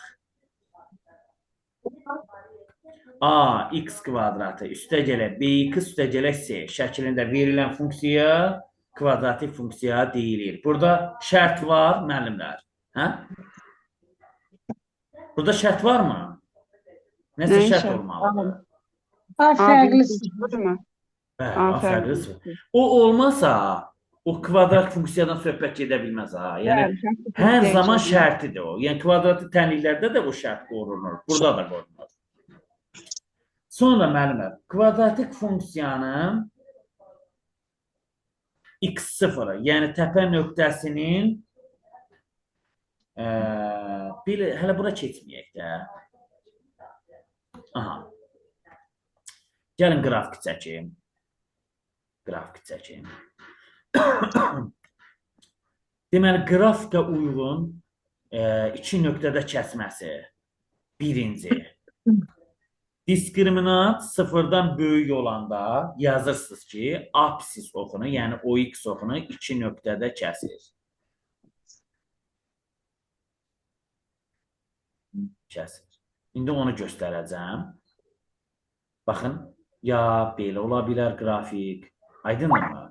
Və yaxud da indi tərsinə də ola bilər də, fərqi yoxdur. Əsas odur ki, bildizdə, yəni iki nöqtədə kəsdir. Biri bu nöqtədir, yəni sıfırları deyək də, elə deyilmi? Bir bu nöqtədir, bir də bu, x1, x2. Yəni, diskriminant sıfırdan böyük olanda o x oxunu iki nöqtədə kəsir, yəni sıfırları iki dənədir. Sonra, diskriminant 2. Burada qoyum, yazım. Diskriminant sıfıra bərabər olan halda. Oxunur. Bir nöqtədə. Bir nöqtədə, bəli. Apsis oxuna Oxunur.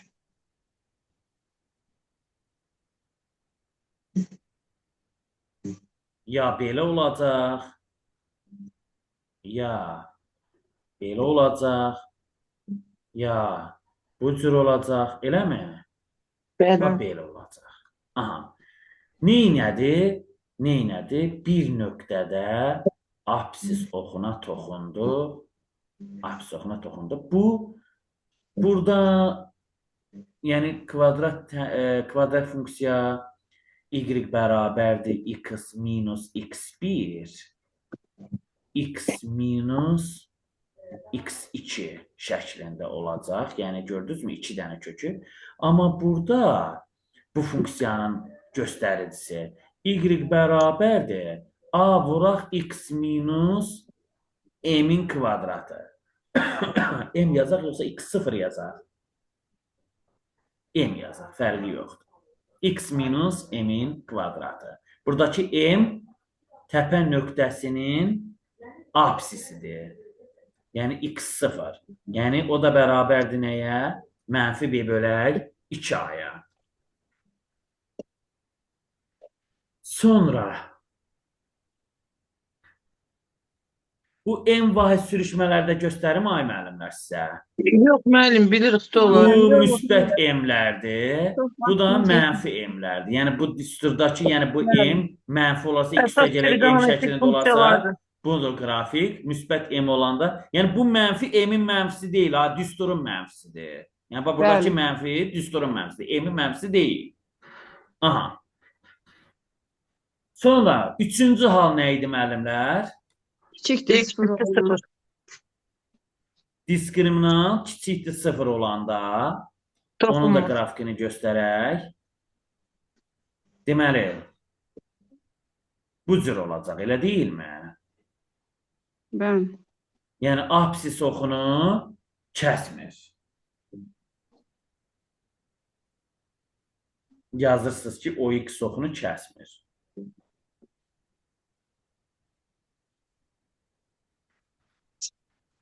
Aha. Deməli, y, x. Bu da diskriminant kiçikdir sıfır halının şəkili.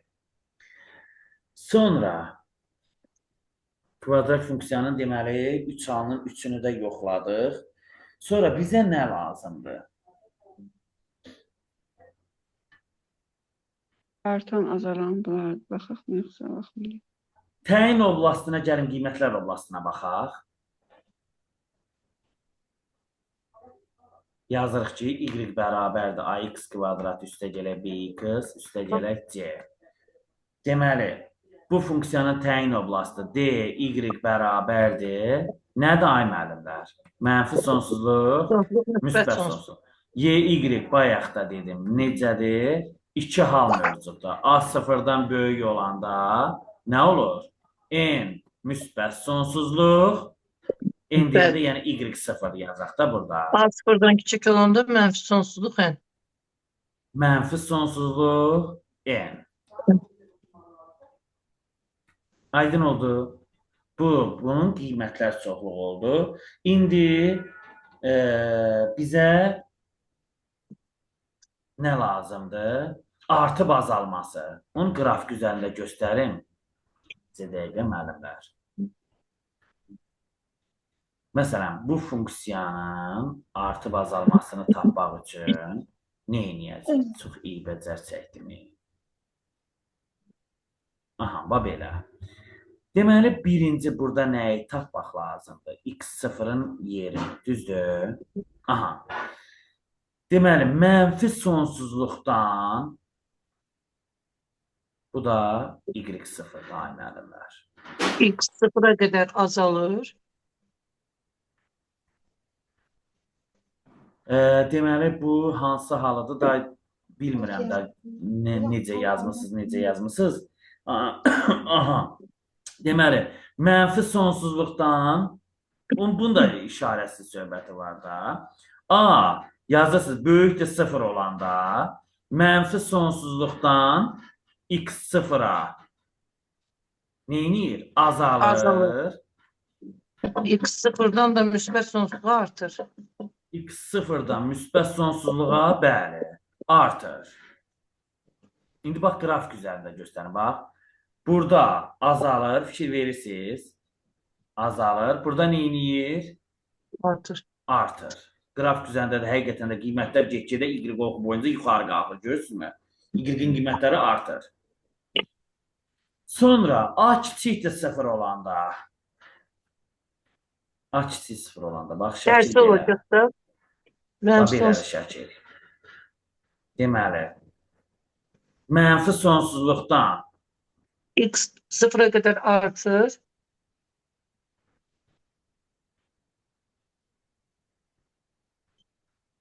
x0-dan müsbət Müsbət sonsuzluğa sonsuzluğa doğru azalır. azalır. Aha. Sonra indi deyin görün bu funksiya təkdir cüt. İlişdi də. Nə təkdir, nə cüt. Ay sağ ol. Bəli. Nə tək, Nə də cüt. nə də cüt. Onu nə tək, nə cüt eləyən bilirsiniz hansıdır, müəllimlər? BX. Böyük üstəgələk C-si, bax burası. Bəli. Əslində bura qədər cütdür. Biz dedik axı böyük üstəgələk C xəttidir də burası. Burası xəttidir. Elə deyilmi? Burası nə tək, nə də cüt eləyir buna. İnanırsınızmı? Yəni bura qədər düz gəlir. Yəni bu deyir ki, cütdür. Amma sağ tərəfi xətti olduğuna görə, nə tək olduğuna görə, nə də deyil, cütdür. Ona görə bu nə olacaq? Nə tək, nə də Altından bir dənə çıxır elədi. görürsünüz, qaydalardan kənara çıxmır. Sən çıxır içindən. Sonra müəllimlər, başqa nə qaldı? Nə olacaq? Getənlərini yapıyor. Hə, müəllimlər, başqa nə qaldı burada? Bir dənə. Kvadrat Qoyun. funksiyada. Ondan sonra sən Mənə elə gəlir ki, hə, bir də dövrüdür, dövrü yoxdur. Bu funksiyanın dövrü yoxdur. Aha. Bir də belə bir şəkilə düşsə, y bərabərdir, a vurulsun, x minus m kvadratı üstəgələk n. Bu təpə nöqtəsinin apsisidir. Bayaq yazdıq. N də təpə nöqtəsinin ordinatıdır. Buna x0 yazaq da belə. Bu da y0 olsun. N. Bu da nə olacaq müəllimlər? Deməli 4ac çıxaq b kvadratı Bölünsün 4'e. bölünsün 4-ə. Bu da oldu təpə nöqtəsinin ordinatı. Sonra müəllimlər, mənə elə gəlir ki, başqa heç nə qalmadı. Hə? Gəlin indi danışaq modul funksiya haqqında. Yazın modul funksiya. Saat neçə oldu? Bir dənə baxım görüm. Vay vay. Modul funksiya. Hə, müəllimlər. Modul funksiya, məsələn, birinci hansı funksiyadan danışaq? Y bərabərdir A modul X funksiyasından danışaq. Deyin görün, bu funksiyanın təyin oblastı nədir? X sıfır müsbət, mənfi sonsluq, müsbət sonsluq. Qiymətlər çoxluğu Sıfır müsbət sonsluq. 0 daxildir də yəqin. Bəli. Bəli. Burada A kiçikdir 0 olanda bəs bu A böyükdür 0 olan şərtidir. A kiçik 0 olanda necə olur? A kiçik sıfır olanda yenə Y Mənfi D, Y mənfi sonsluq, sonsuzluq müsbət sonsluqdur. 0. Yox, Yox. onsa o dəyişmir o. DY Ha, siz dəyişmir. Y Y qırıqı mı dəyişir. soruşdunuz? Ha, Aha. mənfi sonsluq, Y qırıq. Yenə bu Sıfır. funksiyanın dövrü yoxdur. Cüt funksiyadır müəllimlər. Bəli. Cütdür. A'dan açı deyilmi? Deməli, Cüt, yazır. Modul mənfi olur. Yazırsınız dövrü yoxdur. Sonra yazırsınız məsələn cüt funksiyadır.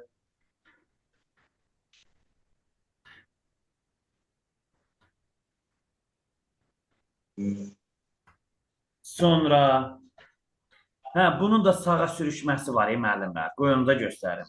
Deməli, Y bərabərdir. A vurulsun. X minus M. Üstəgələk N şəklində verilərsə, deməli, neyini yer? M vahid. Deməli, M böyükdür 0 Sağa və ya olanda. sola, M vahiddir yuxarı aşağı. Sağa. M kiçikdir 0 olanda sola. M. Müəllim, ola bilirik də yazmayın, vaxt gedir. Hə, yazmıyor. Yaxşı. Yazmayın. Sonra müəllimlər. Bircə dəqiqə. Bir dənə mən Ruskanı təzən yenə aktiv edeyim. Mənim Ruskam arada yaxşı işləmir. Bircə dəqiqə müəllimlər. İndi Y bərabərdir. Bayaqların bu funksiya haqqında qısaca olaraq danışdıq. Yenə də biraz da danışaq. Yazırsınız deməli tərs funksiya. Yoxsa K bölü X funksiyası da tərs mütənasib funksiya. Belə deyilmi? Tərs mütənasib funksiya. Aha.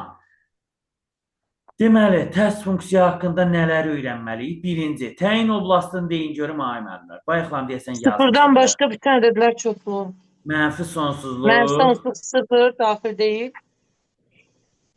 Birləşir, Sıfır. sıfır müsbət sonsluq Müəllimlər, daxil bunu deyil. çox zaman belə də yazırlar, ha. Heç belə. fərqli sıfır. Bəli. Yəni, bu halda var, bu halda. Aydındır mı? Yəni, belə də göstərə bilirlər. Yəni, qarıxmayın, ha. İkinci, qiymətlər çoxluğu yenə dediyi olduğu kimidir. Bayaqlar bu Bəli. haqda məlumat yazmışdıq biraz. Sonra funksiyanın başqa nəyini araşdırır? Artıb azalmasını. Hə. K böyükdür 0 olanda tərsinə olacaq işlər burada. Bəli. Azalan. K böyük 0 olanda Azalır. azalır. Azalan olur. K Sıfırdan kiloda kiçik artır. olanda artır. Artır, bəli. Maraqlıdır. Dərsdir, ona görə. Dövrü Tək funksiya. funksiya deyil, Təkdir. tərsi özünə bərabərdir, müəllimlər. Tərsi yazın özünə bərabərdir. Yeganə funksiyadır ki, tərsi özünə bərabərdir, müəllimlər. Tərsi özünə Necə müəllim bərabərdir. tərsi özünə bərabərdir? Hə? Necə tərsi özünə bərabərdir? Burada x-dən y-in Tərsi. yerləşində. Hə, aydın. Elə olur. ha. Eyni şey Kabel yəni. Tərsi özünə bax, x bərabərdir k bölə y, yenə y üstü mənfi 1. Görürsünüz, y üstü mənfi 1 bərabərdir, yenə k bölə x. Bax, özünə bərabər oldu, gördünüz mü? Bax, bu özü idi, bu da tərsi, gördünüz, eyni şey alındı. Fikir verirsiniz. Ona görə yazdıq ki, tərsi özünə bərabərdir. Sonra müəllimlər, bunu qeyd elədiniz. Hə. İndi kökaltı x funksiyası haqqında danışmaq istəmirəm. Mənə elə gəlir ki, onun haqqında bəzən də biraz da məlumat verdim də bayaqlar. Yoxsa ona da izah edeyim. Bu Funksiyanın funksiyaların asimptotları haqqında danışmaq istəyirəm, ay müəllimlər. Funksiyanın Onlar haqqında danışalım. yazırın asimptotları. Bu neçənci sinifdədir? Yəqin ki, 11-də, 10-da, 11-də. 10. Onda da var müəllimlər. Funksiyanın asimptotları. Müəllim. Limitdə də var əslində bu. Hı. Bu əslində limitdə də var. Bu asimptot nədir? Yəni funksiyanın asimptotu nədir? Aydındırmı? Deməli, müəllimlər, funksiyanın asimptotları, baxın, indi sizə bir şey deyim də. Bir təsəvvür edin, nəyi düşünün? Sərhəd. Yəni, funksiyanın asimptotu onun hər hansı bir aralıqda onun sərhəddini nəzərdə tuturuq. Aydındır? Yəni, funksiyanın asimptotları o deməkdir ki, yuxarı sərhəddir, aşağı sərhəddir. Aydındır? Yəni, baxın, məsəl üçün, belə bir qrafikdir. Belə bir qrafikdir. Funksiya gəlir, məsəl üçün, burada dayanır, sərhəd yaradır. Gəlir, məsəl üçün, burada da dayanır, burada sərhəd. Yəni, bu iki aralıqda. Məsəl üçün, buna uyğun bir qrafik deyin görün. Məsəl üçün, bu nəyin qrafikidir? X kubunun. Y bərabərdir tangent x funksiyasıdır. Elə deyilmi? Yoxsa səhv mi düşündür? Y bərabərdir tangent x funksiyasının sərhəddi var. Fikir verirsiniz. Elədir. Hə. Yəni, burada yox. X kubunun funksiyasında sərhəd yoxdur. Bu sağa da əyilə bilir. Müəllimlər, baxın, Y bərabərdir x kubu funksiyası aşağı əyilə bilir. Yəni, buralara gəlib çıxa bilir. Aydındırmı? Yəni, yıxıla bilir də, dartıla bilir. Amma tangent x funksiyasında fakt sərhəd var. Hansıdır sərhəddir? Mənfi pi bölə 2-dən müsbət pi bölə 2-yə. Yəni, demək bu funksiyaların asimptotları var. Yəni, yuxarı sərhəddə də var, aşağı sərhəddə də var. Aydındırmı? Sərhədləri var, o deməkdir. İndi, ən çox müəllimlər, funksiyanın sərhədləri, yəni asimptotları kəsr funksiyalarda mövcud olur. Yəni, kəsr rasional funksiyalarda, belə deyək. Məsələn, funksiyanın deməli, birinci üfüqi asimptotu nədir? Üfüqi asimptot. İkinci şaqül asimptot. Asimptot sərhəddir də, yuxarı və aşağı sərhəddir. Bəli. Şaquli asimptot.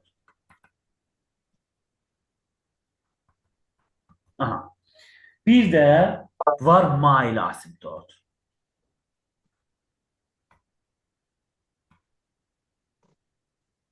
Bunlar haqqında bu qrafiki silim. Deməli, bir dənə kəsr funksiya yazacağım, onun sərhədlərini təyin edəcəyim. Müəllimlər, baxın, y bərabərdir, məsələn, x minus 3 bölək x minus 2. Bax, bu funksiyanın üfüqi asimptotu məxrəci sıfıra çevirən qiymətdir. Nədir? Deməli, baxın, buna aiddir. Deməli, məxrəci sıfıra çevirən qiymət. Yəni, x çıxar 2 bərabərdir 0, x bərabərdir 2. Deməli, bunun üfüqi asimptotu nədir? Məxrəci sıfıra çevirən qiymət 2. Yox, üzr istəyirəm. Şaquli asimptotdur, məxrəci sıfıra çevirən qiymət. Elə deyilmi? Mən qarışdırdım. Hə. Şaquli yazmışdıqda elə yazar. Yox, bir dəqiqə buna ikinciyə qoyun. Deməli, x bərabərdir 2 yazırsınız şaquli asimptot. Aydındır müəllimlər. Üfüqi asimptot nədir? Deməli, qoy bunu, bunun üçün aşağıda bir dənəsində yazın. Deməli, asimptotda dərəcələr, bax, x-in əmsalları, yəni x dərəcələrinin əmsalları götürülür, müəllimlər. X dərəcələrinin əmsalları. Burada bunun əslində üfüqi asimptotu da var, ha. Üfüqi asimptotu x-in əmsalı nədir burada? 1. Düzdürmü? Yazırsınız y bərabərdir 1 bölünsün 1. Bu da olur nə? Üfüqi. Bildiniz nədir bu 1 bölünsün 1 niyə yazdım ay müəllimlər? 1. X Yox. dəyişəninin əmsalları. Bax burada x dəyişənin əmsalı 1-dir də müəllimlər. 1. X dəyişənin əmsallarının nisbəti mi olur üfüqi asimptot? Bəli. Onda yazın. İndi onun haqqında aşağıda yeni açıqlama verəcəm. Baxın. Deməli, y bərabərdir 1, bunun olduğu üfüqi asimptotu. Yəni, belə deyək də, y bərabərdir, belə deyək də, a vuraq x üstü m bölək b x üstündə m. İndi burada məsəl üçün üstə gələk bunun aşağı dərəcələ. Yəni, kvadratik tutaq ki, funksiya olsun, fərqi yoxdur. Yəni, ən yüksək dərəcəyə baxacaq onsuz da. Ən yüksək dərəcədə yəni asimptotu müəyyən edəcəyik. Müəllimlər, deməli, burada əgər m kiçikdir n olarsa, indi misal göstərəcəm. M kiçikdir n olarsa, üfüqi asimptot 0 olur. Üfüqi asimptot 0 olur. Toplanınca ağır verirlər. Belə siz nə edirsiniz? Rahatdır əslində. Necə? Kitabda ağır verirlər deyirəm. Mən rahat Güzel. yolunu deyirəm də sizə Ha. qısa və ən qısa yolunu izah Belə edirəm şeylər ki, verirlər. Heç uşaq oxusun, uşaq da başa hə, düşməz. yəni o kitablarda çox çətin verirlər. Mən sizə rahat yolunu deyirəm. Deməli müəllimlər, bax m kiçikdir n. Yəni bax məsələn mən bir dənə misal bax yazır ki y bərabərdir. Məsələn x kvadratı, üstə gələk 2x, üstə gələk 1. Məsələn məxrəcdə də x kubu, məsəl üçün çıxaq 3x, məsəl üçün üstə gələk 4. Misal üçün, ha, bax ən yüksək dərəcənin olsa əmsalı mənə lazımdır. Bildinizmi? Bax bunun, bir də bunun. Amma bir dənə mən burada nəyə baxmalıyam? Nədir burada baxdığım ki? Hə, ən 2 birinci. kiçikdir, 2 3-dən kiçikdir. Ay sağ ol. 2 kiçikdir 3. Deməli bunun üfüqi asimptotu nədir? 0. Bəli. Deməli yazırsınız ki, üfüqi asimptot 0-dır. 0-dır. Bəli. İndi başa düşdünüz, yəni açıqlama ilə Bəli, verəndə. bəli, başa düşdüm. İndi Çox gözəl. qoy buradan yazacağam ikinci halını. İkinci halı. Deməli, m bərabərdir n olarsa, baxın, dərəcələr eyni. Bildinizmi ay müəllimə? Bax, yəni m və n dərəcələr eyni olarsa, deməli, y bərabərdir a bölünsün b olacaq bunun asimptotu. Aydındırmı? Bax, a bölək b. Yəni dərəcələr eyni olarsa a bölək b olur. Yəni Əmsallar nisbəti, əmsallarda, yəni əmsallar nisbəti, bəli. Deməli, bunun deməli üfüqi asimptotu yazırsınız ki, a bölək b olacaq. üfüqi asimptotu olur. 1 böl 1 də burada. Bu Yox, nədir? a bölək b. Hə, burada Yox, misal olaraq olacaq. göstərmişdim. O yuxarıda, o heç. Hə. Yəni düstur olaraq, qayda olaraq buna baxın, nəzərdə tutursunuz. Yəni buna. Üfüqi deməli asimptot olur. Asimptot. Aha, yəni a bölək b olur. Aydındır? Üçüncü hal müəllimlər. Buna belə bir işarə qoyaq. Bu hansı idi birinci hal? Buradadır. Bax, burada birinci hal. İndi müəllim burada üfüqi, məsələn sizin yazdığınız funksiyada da x kvadrat topla 2, 2x topla 1. Üfüqi asimptotu tapanda x kubu olsaydı orada 1 böl 1 olasıydı da əmsallar nisbəti. Burada misal olaraq deyirsiniz. Hə, qoy siz misal olaraq göstərim. Hə, misal olaraq qoy göstərim. Məsələn, yazırıq y bərabərdir, tutaq ki, x üstü 4, üstə gələk x-in kvadratı, çıxaq 2, məsələn, misal üçün deyirəm də. Burada x üstü 4, üstə gələk məsəl üçün x üstü 2, çıxaq 7. Məsələn, burada yazaq 2 də fərqli olsun. Aha. Bax, burada x üstü 4-ün əmsalları nədir? Bax, dərəcələr 4-dür. Deməli, bunun üfüqi asimptotu neçədir? Bax, soruşacaq sizdən üfüqi asimptotu neçədir? Yazırsınız ki, 1. Bəli. Yəni 1 Mesela böl burada 1 də 4 onu deyirəm. olsaydı 4'te 1 olacaqdı. Ha. Hı, bəli, bəli. Aydındır. Başa düşdüm. Bu 4'ü silim. Aha. Bildiniz müəllimlər? Bəli. Aha. Yəni mən bildim. Bunu kitabda and olsun Allaha, yəni oxusaz belə inansın heç nə başa Yo, düşməyəsiniz. oxuyub da mən başa düşməmişdim. Aha. İndi üçüncü. N Neçə nə ildir ona belə olmalıdır? dəstək çalışıyorum. Böyükdür N. N böyükdür Üçüncü N. haldır mı? Hə, bu üçüncü haldır. Bu birinci hal buradadır. Bu qara ilə göstərin mənimdə. Bax, Ha, bu birinci haldır. Bax, bu birinci. Görürsünüz burada bildim, birinci. Bu ikinci haldır. Bu da üçüncü haldır. N böyükdür N. Müəllimlər, N böyükdür N olanda ümumiyyətlə üfüqi asimtot olmur.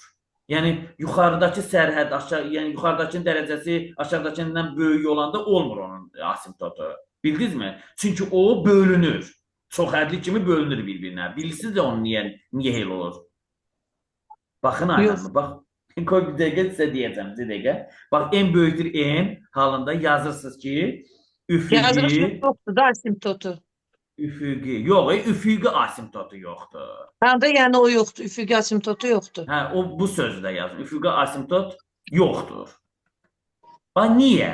Niyə? Baxın, məsəl üçün, tutaq ki, funksiya verir, rasional funksiya verir. Məsələn, x kvadratı, məsəl üçün, üstə gələk 2x, tutaq ki, çıxaq 7. Bölək, məsələn, x çıxaq 5. Bu buna bölünür, ay müəllimlər. Bildinizmi? Bu buna bölünür. Bu çox hədli şəklinə düşür. Aydındır? Ha, başa düşdüm. Deməli Yəni bölünürsə məxrəc asimtot olmur. olmur da, bildinizmi? Yəni burada məxrəcdən asılı bir ifadə Ha, qalmır anladım. burada. Bildinizmi? Deməli tam bölünürsə asimtot olmur. Bəli, bəli. Dərəcəsi Hı. ümumiyyətlə yuxarıdakının dərəcəsi, aşağıdakı bax burada 2-dir, burada 1-dir. Olmur bunun üfüqi asimtotu. Aydındırmı? Yəni dərəcə, yuxarıdakının dərəcəsi, yəni kəsirin sürəti məxrəcindən dərəcə olaraq nə olmalıdır? Ya bərabər olmalıdır, ya da Ya da kiçik kiçik olmalıdır. olmalıdır. Aha. Deməli, şaquli asimtotu bildiniz nədir? Üfüqini. Şaquli asimtot çox rahatdır. Ancaq məxrəci sıfıra çevirir. Ancaq məxrəc. Yalnız şaquli asimtotda məxrəci sıfıra çevirən qiyməti sorulacaq sizdən. Yəni şaquli asimtot deyəndə nə edirsiniz? Həmən o funksiyanın Məxrəci sıfıra bərabər götürüb işləyirik. bərabərisi qutardı getdi, bəli. Hı. İndi müəllimlər, bunu əgər hamısını yazmısınızsa, qoy silim mailə asimtotdan danışım. İstəyirəm.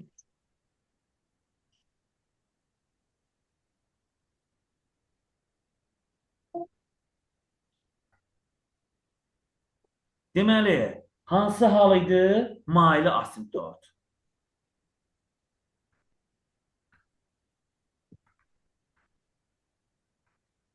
Aha, mailə asimtot nədir müəllimlər? Deməli, tutaq ki, belə deyək də, mailə asimtotda natamam qismət olur həmişə. Yəni, mailə asimtot natamam qismət nədirsə o olur.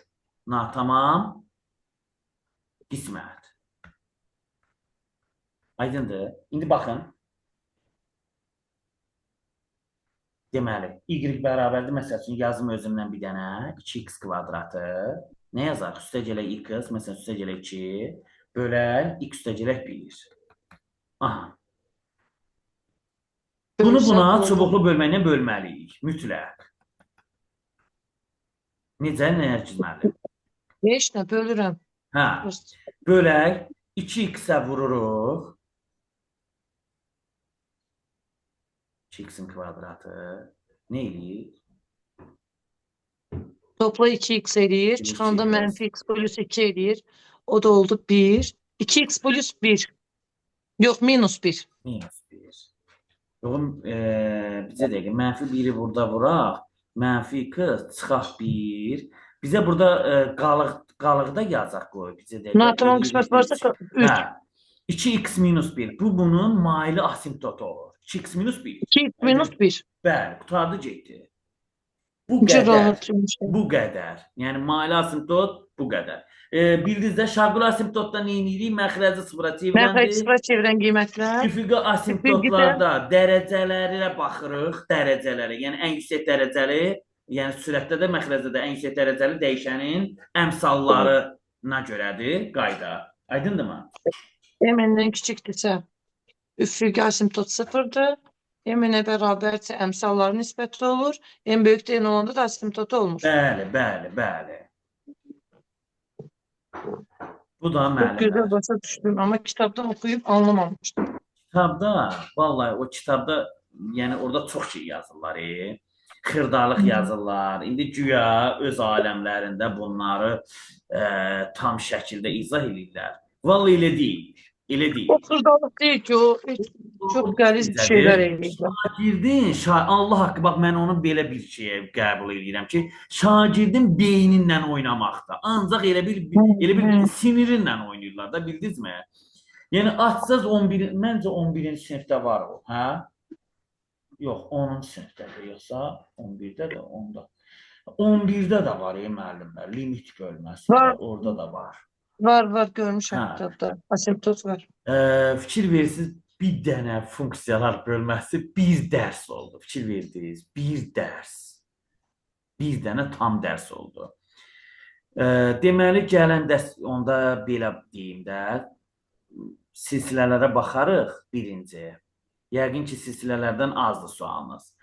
Güvəndən, müəllimlər, deyin görüm, silsilələri bitirmişsiniz.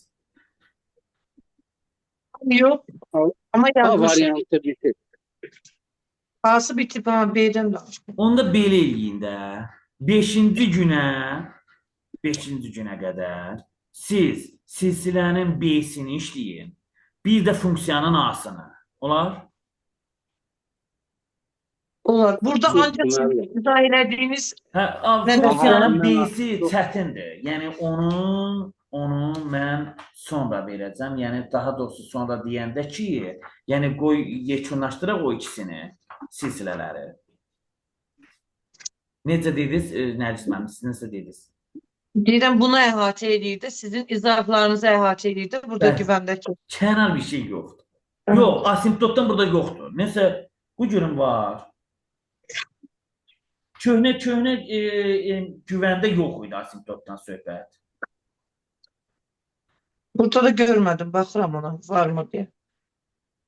Məncə yox. B'sinə baxın. Bu B'sinə baxın. B'sinə baxdım mən, B'sində də yoxdur. B'sinə baxdım. Yoxdur. Yox. Bir də kəsilən funksiyalar var. Ha. Onları da yəqin ki, izah edəcəksiniz. Bu həmən o idi da elə. Funksiya kəsilməzliyi elə funksiyanın asimptotlarıdır da. Müəllim. Asimptot kəsilmə Ha, xətləri. Kəsilmə xətləri ilə onun asimptotlarıdır da. Bir də o tangensin o sinusun, kosinüsun nələn, sinus, kosinus keçəndə O hələ keçəcəkdir. o Yəni. burada yoxdur. Ha. Onu qatmayın. O trigonometri funksiyadır. O ayrı bölmədir. O ayrı bölmədir. Ay müəllimlər, burada eləcə funksiyalardan, xətti funksiya, kvadrat funksiyadan söhbət gedir burada. Aydındırmı? Burada bizim mən izah elədiyim funksiyalardan söhbət gedir. Sadəcə mən həqiqətən asimptot yoxdur. Yoxdur, baxdım. Yoxdur. Hə.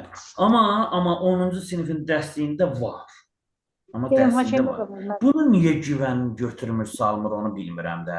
Güvəndə Olmasa ümumiyyətlə... belə yaxşı oldu da izah elədiniz. Hə, yox, indi bunu MHM-də də işləyəcəyik bu mövzuna. Bu mövzunu MHM-də işləyəndə asimptotlar var orada. İndi orada görəcəksiniz. Aydındır Bəli, mı? var. Hə, orada var. Yəni bu mövzunu bir dənə şeydə işləyərik ancaq. MHM-də işləyərik. Yəni bu mövzu o mən dediklərimi yaddan çıxarmamaq üçün, yəni orada 1-2-3 dənəsini işləyərik, 2 dənəsini. Bəlkə orada Yəni bir dənə- asimptotların hamısını seçək eləyək müəllim. Hə? Bəlkə ki, MHM-də asimptot olanların hamısını seçək eləyək. Yox, orada ümumiyyətlə tək asimptot məna kəsb eləmir ki, orada sizin üçün orada çox şey önəmli var MHM-də. Yox, bir dənə güvəni bitirək. Güvənin silsiləsini hələ belə eləyin də ay müəllimlər. Güvənin silsiləsinin B-sini, funksiyanın A-sını işləyin. Yaxşı. Gələn dəfə funksiyanın B-sindən MHM verəcəm. Yaxşımı ay müəllimlər? Yaxşı. Oldu. Başqa sualınız var? Yox, çox sağ olun. Oldu. Gecəniz Sağ xeyir. olun. Gecəniz xeyrə Müəllim, qalsın. funksiyanın A-sı Bəli. demək 160 50 dənə. dənədir. 150. O 10 dənə heç də uyğunluqdur. O heç. Yaxşı. Siz baxın, problem deyil. Sadəcə təkrar suallardır. Yəni baxa da bilərsiniz, baxmaya da bilərsiniz, ay müəllimlər. Funksiyanın adı silsilənin beysi. Silsilənin beysi 45 dənədir. Sağ Silsilənin olun, beysini gecəniz işləyin. xeyir qalsın. Funksiyanın asını. Oldu, sağ olun, gecəniz xeyrə Sağ olun. qalsın. Sağ olun. Xeyr